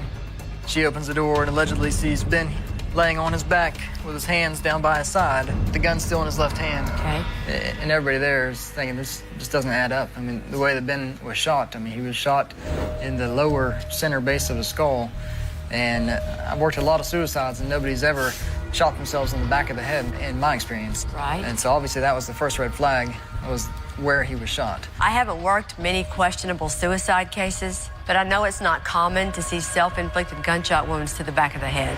It doesn't necessarily make this a murder, but it's a big reason the police have always had doubts about Samantha's story. All right, guys, we're going to start off with, is this a suicide? Set the mood for that night, according to Samantha. They're fighting. She says that they've both been drinking. Consistency, she tells Dad, she tells 911, she tells the cops. Samantha consistently says suicide. And also, from hearing him on the 911 tape, Dad seemed to be going along with it. 911, do you have an emergency? Yes, my son's shot himself, and the ambulance is supposed to be en route. It seems like he believed it, too. And the dad confirmed that he had been diagnosed with mental illness. He'd been hospitalized for it before? Yes. Considering Ben's history of mental instability and past hospitalizations for depression, there's a very real possibility that he took his own life. So understanding his mindset at the time will be crucial to this case. You know, that's a lot of points that we're going to need to address under suicide. Now we need to focus on our only suspect, Samantha Price. What's your number one reason why you don't think this is a suicide, Jeremy? And the entrance wound is in the back of his head, and the lie she made about the gun. She said that she never seen the gun before, and she didn't know where Ben got it. Where did the gun come from? I'm not sure. When did she start to change to, it is my gun, and it was in my panty drawer? Yeah, that was after we brought her back down to the Grafton Police Department. Okay, well, it was my gun. My dad gave it to me. And then she changes to? Trying to cover for Ben because he's got mental issues and she didn't think he's supposed to have a gun. I was seriously afraid that you guys would think it was Ben's gun. He is not supposed to be allowed to own a gun if he's ever been committed. When I saw the interview, she's sitting there and lamenting and crying and all that, and I couldn't tell if she knew that she's being filmed. Oh my God. So I'm watching her going, okay, it seems pretty genuine, but where's the camera? How obvious is it? I'd have to double check on that. This case is tricky. There are only 2 people that know what happened that night, and one of them isn't alive to tell his side of the story.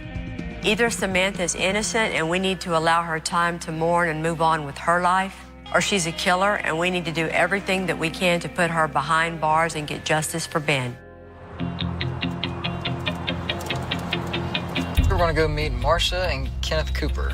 They're Ben's parents. And they're not together anymore? No, they're not together anymore. They do keep in contact with me quite frequently.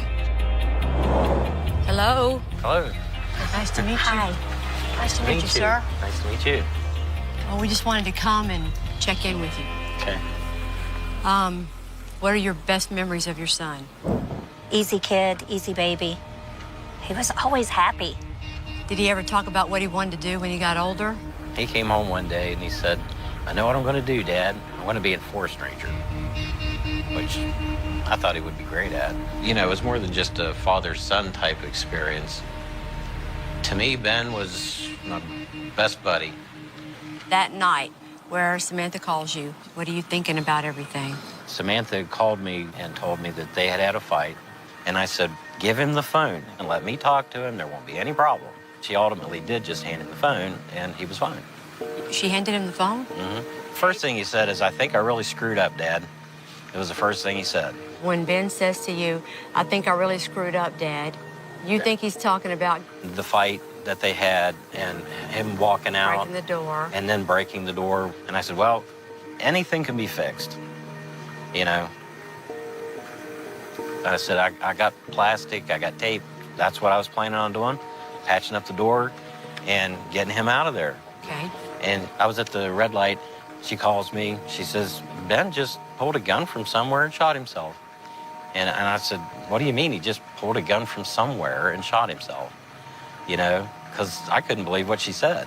When I got to Ben, he was laying close to the doorway of the bedroom with his hands above his head. And he was lying there, still breathing, but in gasps. Have you not heard all this before? I'm sorry. Everybody says, I know what you feel like, but unless you've lost a child, there's an emptiness that is just like someone yanked out a part of your heart and there's a big hole and nothing fills it up. I know it's difficult. We wouldn't put you through this unless we thought there was potential. I understand that, and Okay. I'm grateful that you I all came. appreciate it. Give me a hug. Oh, Hang in there, okay? Oh, thank you. To lose your child is something that I can't even imagine how you stand. I don't really know how you live the rest of your life with all that spinning around in your head. This will be your case you remember your whole career. Oh, yeah.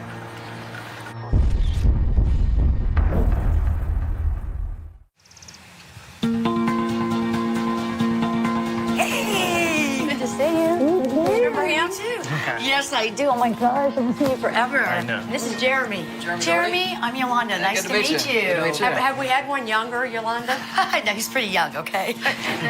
I'm here in Taylor County, West Virginia, to help determine if the 2012 shooting death of Ben Cooper was a suicide or a homicide at the hands of his wife, Samantha Price. You ready to talk to Mr. Nodell and Courtney? Yeah, the ballistic experts. Yes. When determining whether a gunshot wound is self-inflicted, it is important to understand the location, orientation, and trajectory of the wound. So at the request of prosecuting attorney John Board, we've brought in 2 ballistics experts, Matt Nodell and Max Courtney. What does the firearm tell us to start with? The firearm is called a Rec P8 LA Fury 25 semi-automatic pistol. I've mocked in a line to represent the approximate direction of the bullet entering in the center of the back of the head, traveling upward and leftward to the left temple region. What do you mean by hard contact? Hard contact is a situation when the firearm is pressed directly against the wound. So it's your belief that the gun was pressed against the head? Yes. And sometimes the perimeter of the gun can cause a small wound or injury. And if this wound is in fact associated with the front part of the gun itself, the firearm would be leveled left and right. So, can you achieve this orientation with a non-suicide? Of course, it would be Price, the only other adult there. So we modeled a shooter who would represent Price and how she could achieve this process. So certainly she can deliver this shot. It's easy to see how Samantha may have approached Ben from behind and pulled the trigger. But what's really important is to find out if it's physically possible for Ben to have fired that fatal shot himself. If it's not, that's all the evidence we need to say this was a homicide. Explain to me the process of him shooting himself, because she's saying that the gun was in his left hand. He was laying in the floor on, I believe, on his left side, which he is left-handed. Can he do it with his left hand? If we hold the gun in a traditional manner, I would say it's essentially impossible. But there is a way, if you put your thumb in the trigger and then bring it over the top of your head, now I can achieve that same path that we know has to occur. But he would have to then achieve a fairly exotic situation. The easiest way for this to occur is for somebody to deliver that shot to the back of his head. That's the easiest way. But I have to consider all the other options as well. So I don't really lean strong one way or the other. As Matthew pointed out, you've got a very complex case here. If it is a suicide, can you take the replica gun and show us how you think that works? Are you pulling the trigger with your thumb? Yes. Yes. So y'all are both in agreement that the only way he commits suicide left-handed is using his thumb to pull the trigger. Unless he's more limber than I am. And the only way is upside down and... It's just so complicated, and it doesn't make sense. And you might miss. Because I might want to miss. You're going to do a trick shot? There are things that push me this way and push me this way. If you can find additional information, maybe there is something that would convince me that it's either a homicide or a suicide. Ballistics evidence alone can't rule out the possibility that Ben committed suicide. And even though it's not a conventional way to shoot yourself, the fact that it's possible could create reasonable doubt. There's something on the journey. We have a physical possibility. I don't think it's impossible for him to go like that. It's clear that we're going to need more evidence to figure out once and for all who pulled that trigger. Hey, girl, we'll see you after a while at the crime scene. Okay. Yolanda's going to meet us later at the crime scene. But first, it's important for us to learn all that we can about Ben's state of mind and the state of his marriage at the time of his death. Thank you. So we're going to go talk to members of the Nelson family who were very close friends of Ben. So we understand that Ben saw you like his mom. Yeah, he was like my son I never had. That's what we heard. We heard you guys really close. Yeah, I really love that kid. Did he ever talk to you about his mental state? Ben kind of had a low self-esteem because he used to be a fat kid, and in his mind he was always still that fat kid. He never thought that he was worthy and that he would never have a girlfriend and a wife. And when he met Samantha, he brought her over to introduce her to me. And I really just didn't like her because she was just so overbearing. She wouldn't even let him finish his own sentences. And within 15 minutes, I looked at him and I said, "Scrape him off, Ben. Scrape him off." What does that mean, scrape him off? Just be done with him. Just run. Do you want to run to Kim's house since we're right here? Okay. Oh, so she's close to where her mom lives. Yeah. Hi, Kim. Nice to meet you. Orlando Martinez. Kim Nelson was the one who first introduced Ben to Samantha. Tell me a little bit about Ben. He was a loner, and he was so desperate for affection or any kind of attention, he didn't care who he got it from, because all the girls he would go after were batshit crazy. And my mom always said, don't stick your crazy. Just don't. And he did it every time. Would you say that he was a depressed person? Very much. Very, very much. He tried killing himself several times. Over a lot of breakups, he would get drunk, pop pills, and just see if it killed him. Why do you think he was trying? Because he was that lonely. He was that depressed, and he thought he would never find anyone that would love him. He wanted a family. We knew Ben had thought about suicide, but we weren't sure if he'd actually attempted it before. It makes you wonder if something happened that night that threatened the family life that he so desperately wanted that caused him to follow his suicidal pattern. Only this time, he succeeded.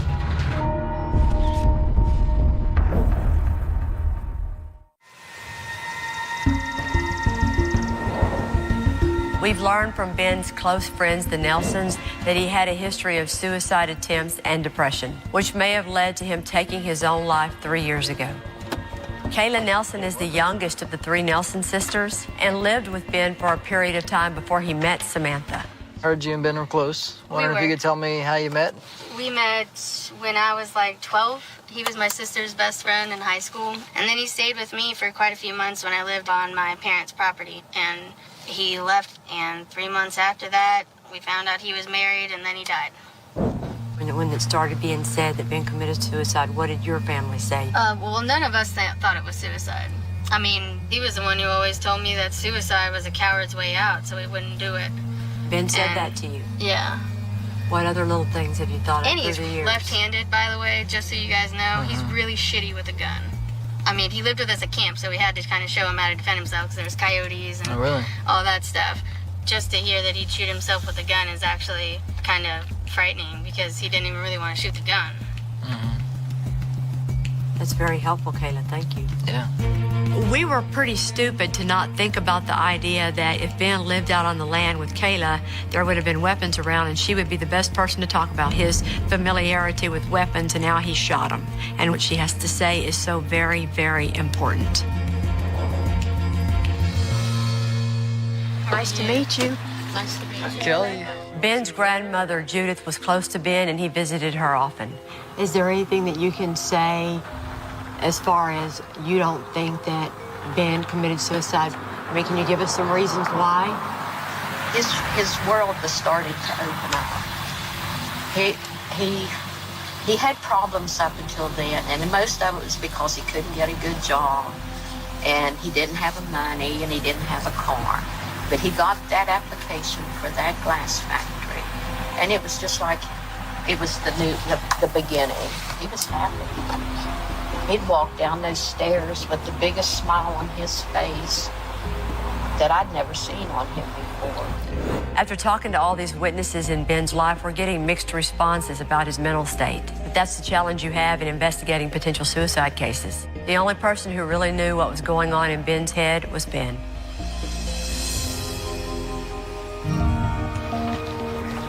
How are y'all? Nice to meet you. Nice to meet you too. Kelly. Ben's sister, Shannon Cooper, was as close to Ben as anyone and may be the one person that he confided in the most. Their father, Ken, has offered to bring her into the prosecuting attorney, John Board's office to meet with us. Did your brother ever mention anything about his relationship with Samantha? He caught her on the computer talking to another guy. They got into a fight about that. Did he ever come up to you and say, hey, sis, I really got a problem with her? Like December, I get a phone call from my brother, and he was like, can you come get me? And he said, oh, well, Samantha's yelling at me, and he told me that she called him a piece of shit. I can hear her yelling in the background. Who the hell are you on the phone with? You need to get off the effing phone. So he hung up. Phone rings again. It was her that called me this time. I said, if you hurt my brother's feelings, you're gonna have to answer to me. And she was like, well, go ahead. I'll tell you where I live. I got guns at my house. She's like, I'll just kill you. Samantha threatening to kill Shannon isn't just evidence of her temper and aggressive behavior. It also shows how, in a fit of rage, the first thing that came to her mind was a gun. Tell John about your phone conversation with your son. I said, I'm coming out. He said, okay, I'm going to get my stuff. I'll be ready when you get here. Ben cared about my dad more than anyone else ever. He wouldn't have told you. He wouldn't have told you to come get him. For you to see him like that, he would not have done that. He cared about you too much to do that, because if Ben would have done something like that to himself, he would have made sure you didn't know about it. It's pretty clear that Ben and his dad were very close. So why in the world would Ben let his dad walk in the room and see him lying there like that, shooting himself in the back of the head? It doesn't make any sense.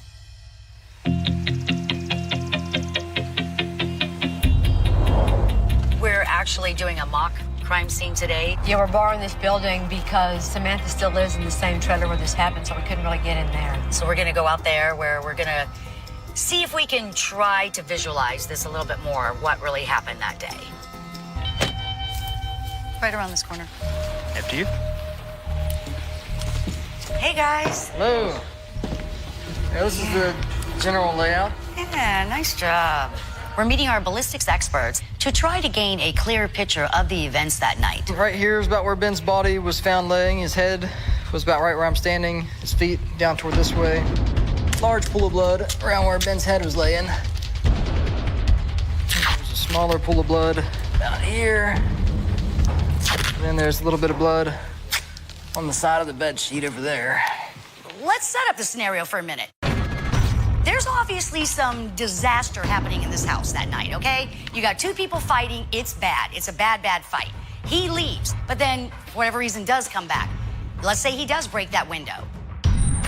We all know they're not on their honeymoon tonight. This is going downhill fast between the two of them. We know that tempers were flaring between Ben and Samantha that night, but it's unknown what actually motivated the shooting. So whether or not Ben's death was a suicide hinges largely on how plausible Samantha's story is. We've only been married, 2 weeks and 1 day? And this is a disaster.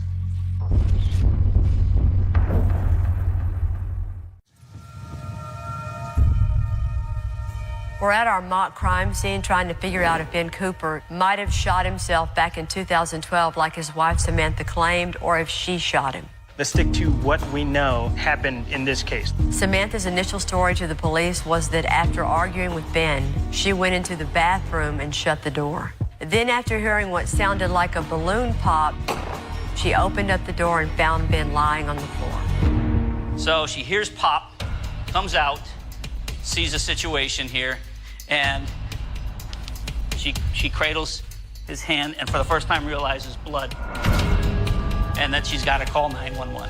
And at some point, she talks about picking up his arms on this smooth floor. I can get him about that far. We just don't know why she moved them or what was the point. She says the dogs. Yeah. Right. That's all we know. So I grabbed his arms. I got him up above him and grabbed his arms and pulled a little bit. I'm like, come on, Ben. Come on. But how does doing this to that keep the dogs away? The fact that Samantha moved Ben's body is odd, but not necessarily suspicious. It does, however, raise the question if there's anything else that doesn't make sense about the rest of her story. If we're going to troubleshoot her story, she's in the bathroom and unavailable. The bathroom opened up into the bathroom that direction. There's piles and piles of clothing all jammed up against the doorway here, so you wouldn't have been able to pull the doorway shut.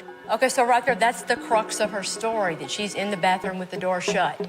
If the clothes on the floor prevented Samantha from even shutting the bathroom door, it's possible she wasn't even in the bathroom at the time of Ben's shooting. But did she pull the trigger? John, since you're the one that's going to have to make the hard decision on this, why don't you commit suicide with the left-hand scenario and let Matt walk you through it, because you're the one that's going to have to do this. So, yeah, you're very close. That's approximately it. And then down a little bit more, you so can, like this. Right, or you can bend, if you can bend your head forward a little more, that will achieve the same situation. That contorted description he just gave, what's simpler, that or this? Certainly, the explanation is simpler. We know that she keeps her gun in her penny drawer. Ben's in the room. She gets her gun out of her penny drawer and comes up behind him. It doesn't take that long. It's not that complicated. Why wouldn't you just take this gun if I'm gonna kill myself and bam, I'm done, or under my chin or in my mouth? Why am I gonna be flipping this thing backwards, upside down, any which way I can and do this? That doesn't make sense to me. And all of this is in a vacuum, not considering the fact that they've been married for 2 weeks and a day. Their world is falling apart. Daddy's on the way to get him. He says, come on, Dad, I'll pack my bag. All those things that are going on in their life, we're just ignoring, trying to make something physical, logistical work that doesn't work. I think we've been playing devil's advocate long enough. It may be possible to shoot yourself in the back of the head by twisting your arm like a pretzel, but come on, use your common sense. In light of all of your years working crime scenes and as a firearms expert, what is your opinion as to what happened in the bedroom that night? It could go either way. If you want to know from a scientific perspective if this is unusual, it is. Is that consistent with a suicide? No, I've never seen a suicide delivered in this manner. I've never seen it. And neither has Max, she said. I agree. So I think we all agree it's much more likely that it's a homicide. Yeah. Very true. You good? Good. After walking through the possible events of that evening, it seems more and more likely that Ben's death was not a suicide. Y'all ready to roll? And the only other person who could have pulled that trigger is our suspect, Samantha Price. But we're going to need more to prove that.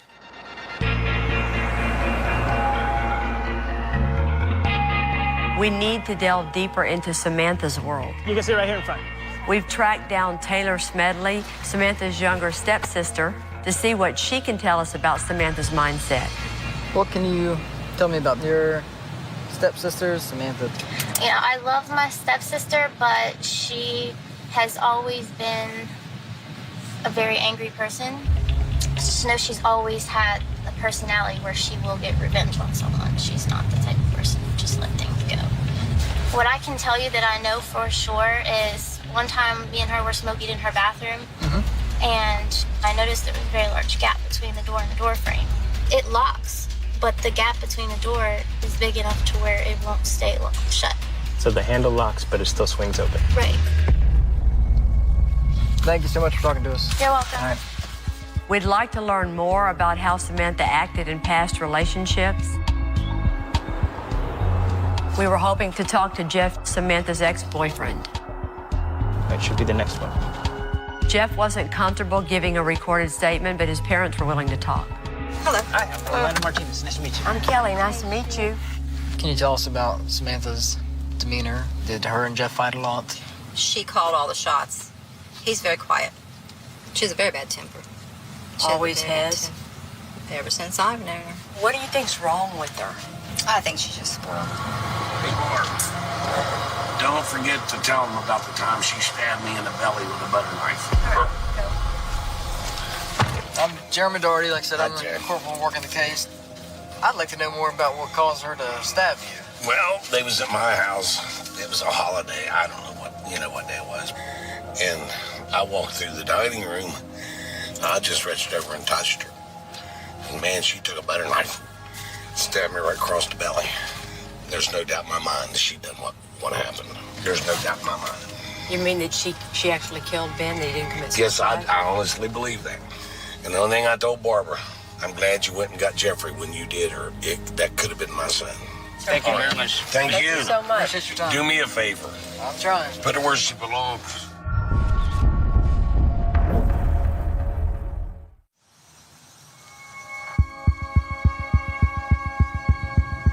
It might be this street down here on our left. We've learned that Samantha Price, our suspect in the 2012 shooting death of her husband, Ben Cooper, had a history of anger and violence dating back to her relationship with Jeff. How you doing? Sleeping. Sleeping. You wanna get a shirt on? Can I talk to you for a few minutes? Yeah, can you give me a minute? Yeah.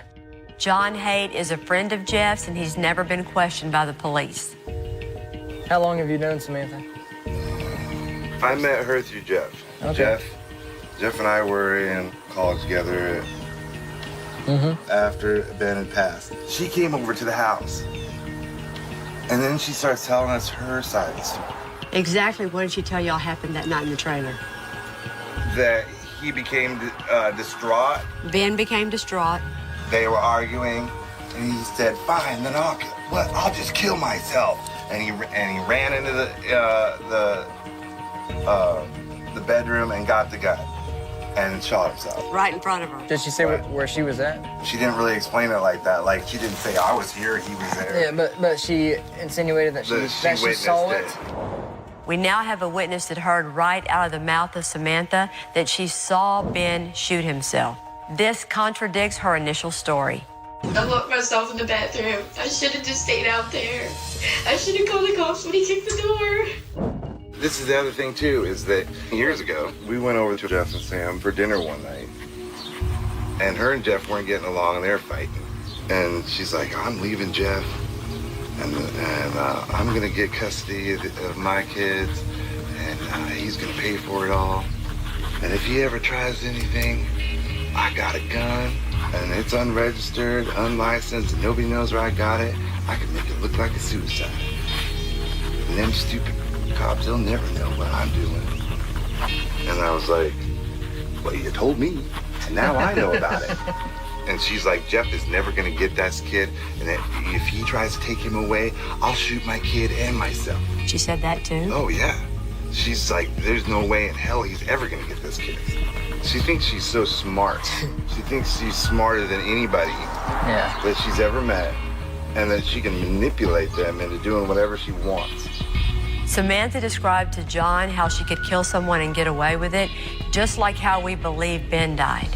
Oh, my Lord. He's good. He's fantastic. So we're going straight to Samantha's. How far does she live?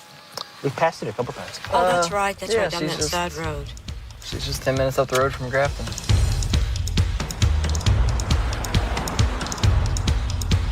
Do you think it's as important just to catch her up in more lies as it is to necessarily get a confession? She's never going to tell you she did it. Samantha Price is what I call a yapper or a talker. She can't shut up to save her life. And if we can get her to talk today like she has in the past, she might just give us a little bit more and all we need to solidify this case. She thinks y'all are also stupid anyway, you know, Right. just play up to her. Good luck, boys.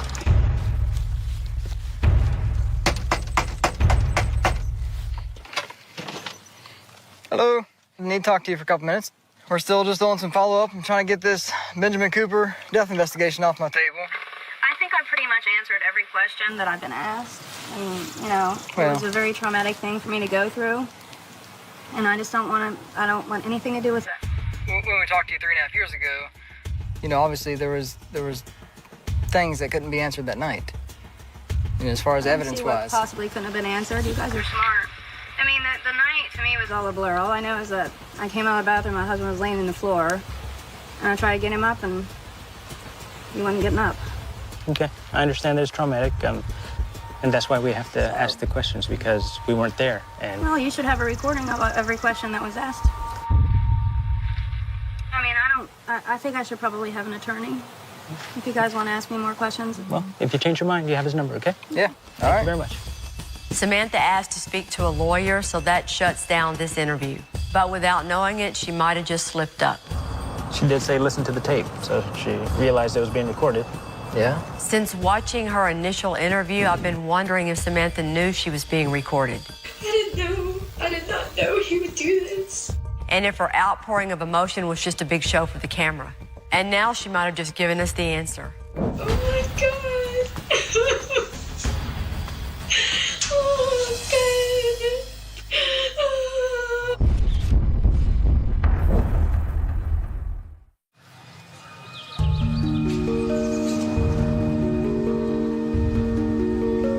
We've talked to all the witnesses, examined the physical evidence, and now it's time to decide once and for all if the death of Ben Cooper was a suicide or a murder. Guys, you know why you can say this is not a suicide? Because number one, an entry wound to the back of the head, none of y'all have ever heard of. Even though it may be minutely, hypothetically possible, it's not very likely at all. Besides the entry wound, the trajectory itself from here to here. The trajectory being so difficult to pull off. He wasn't a gun person. Found a witness that can say that. Just so you guys know, he's really shitty with a gun. His dad was on his way to pick up his son. Do you really think that Ben was going to let his dad, the man he loved more than anybody in the whole wide world, find him with his brains played behind his head? If Ben would have done something like that to himself, he would have made sure you didn't know about it. You know, after all we've been able to address this week, this is not a suicide. I think we could write the possibility of suicide off. And then you prove that it is a murder case because of all these lies that Samantha Price has always told. She's lying about the gun. Where did the gun come from? I'm not sure. Okay, well, it was my gun. My dad gave it to me. She's lying about the bathroom door. Put my butt against the door near the door hinge in case he did try to kick the door in. You wouldn't have been able to shut the door with the mound of dirty clothes piled up high against the doorway. This is the woman who's talking about how she's going to do it one day, and we have a witness who now says it, Mr. Haight. I got a gun, and it's unregistered, and she's like, I can make it look like a suicide. And that's all there is to it. Yeah. We feel like we have a solid case against Samantha Price for the murder of Ben Cooper. But ultimately, it's prosecuting attorney John Board's decision. He's reviewed the case, and hopefully he agrees. Well, John, what are your thoughts about this case? It's just amazing how much work you all have done in such a short amount of time. There were things that came out in this that we had looked at, but we hadn't looked at it with that fresh eye. It makes a world of difference. What are your thoughts as far as what happens next with this case? Once we get everything together, we'll have an answer in 4 weeks. There's no doubt in my mind. She will be indicted for first-degree murder. Thank you very much. Oh, you're welcome. John Board is excited about the case, and he plans to take it to a grand jury. He's confident that there will be justice for Ben Cooper and his family. Well, Jeremy, you ready to go tell Ben's mom and dad everything? Let's go.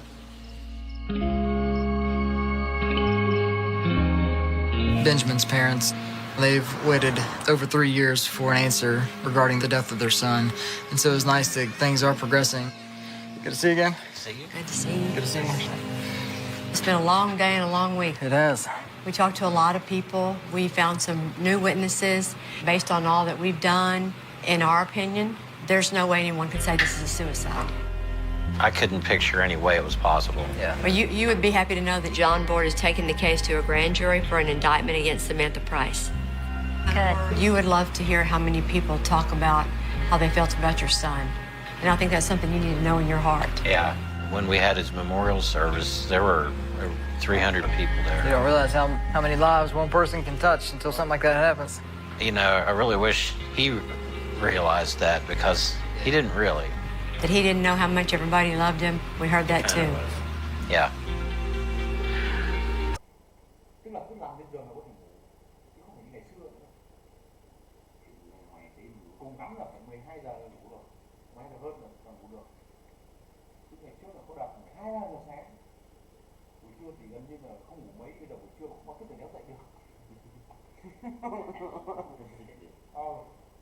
Nó tỉnh, nếu mà tỉnh là phải tầm 3 rưỡi 4 giờ.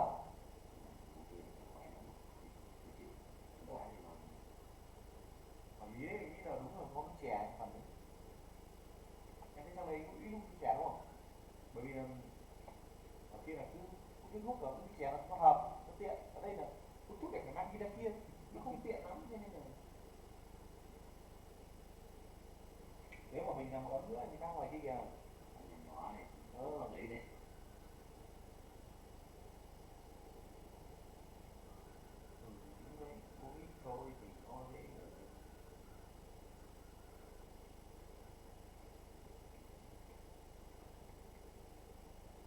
Đấy mà có ăn cơm ăn sáng ra ngoài là nó cũng chèn nó khó chịu cực kỳ.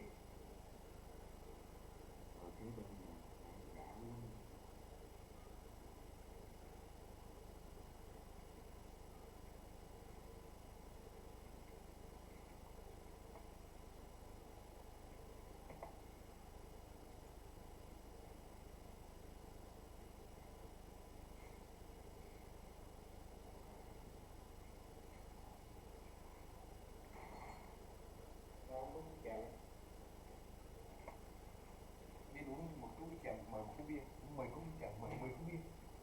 Thấy không?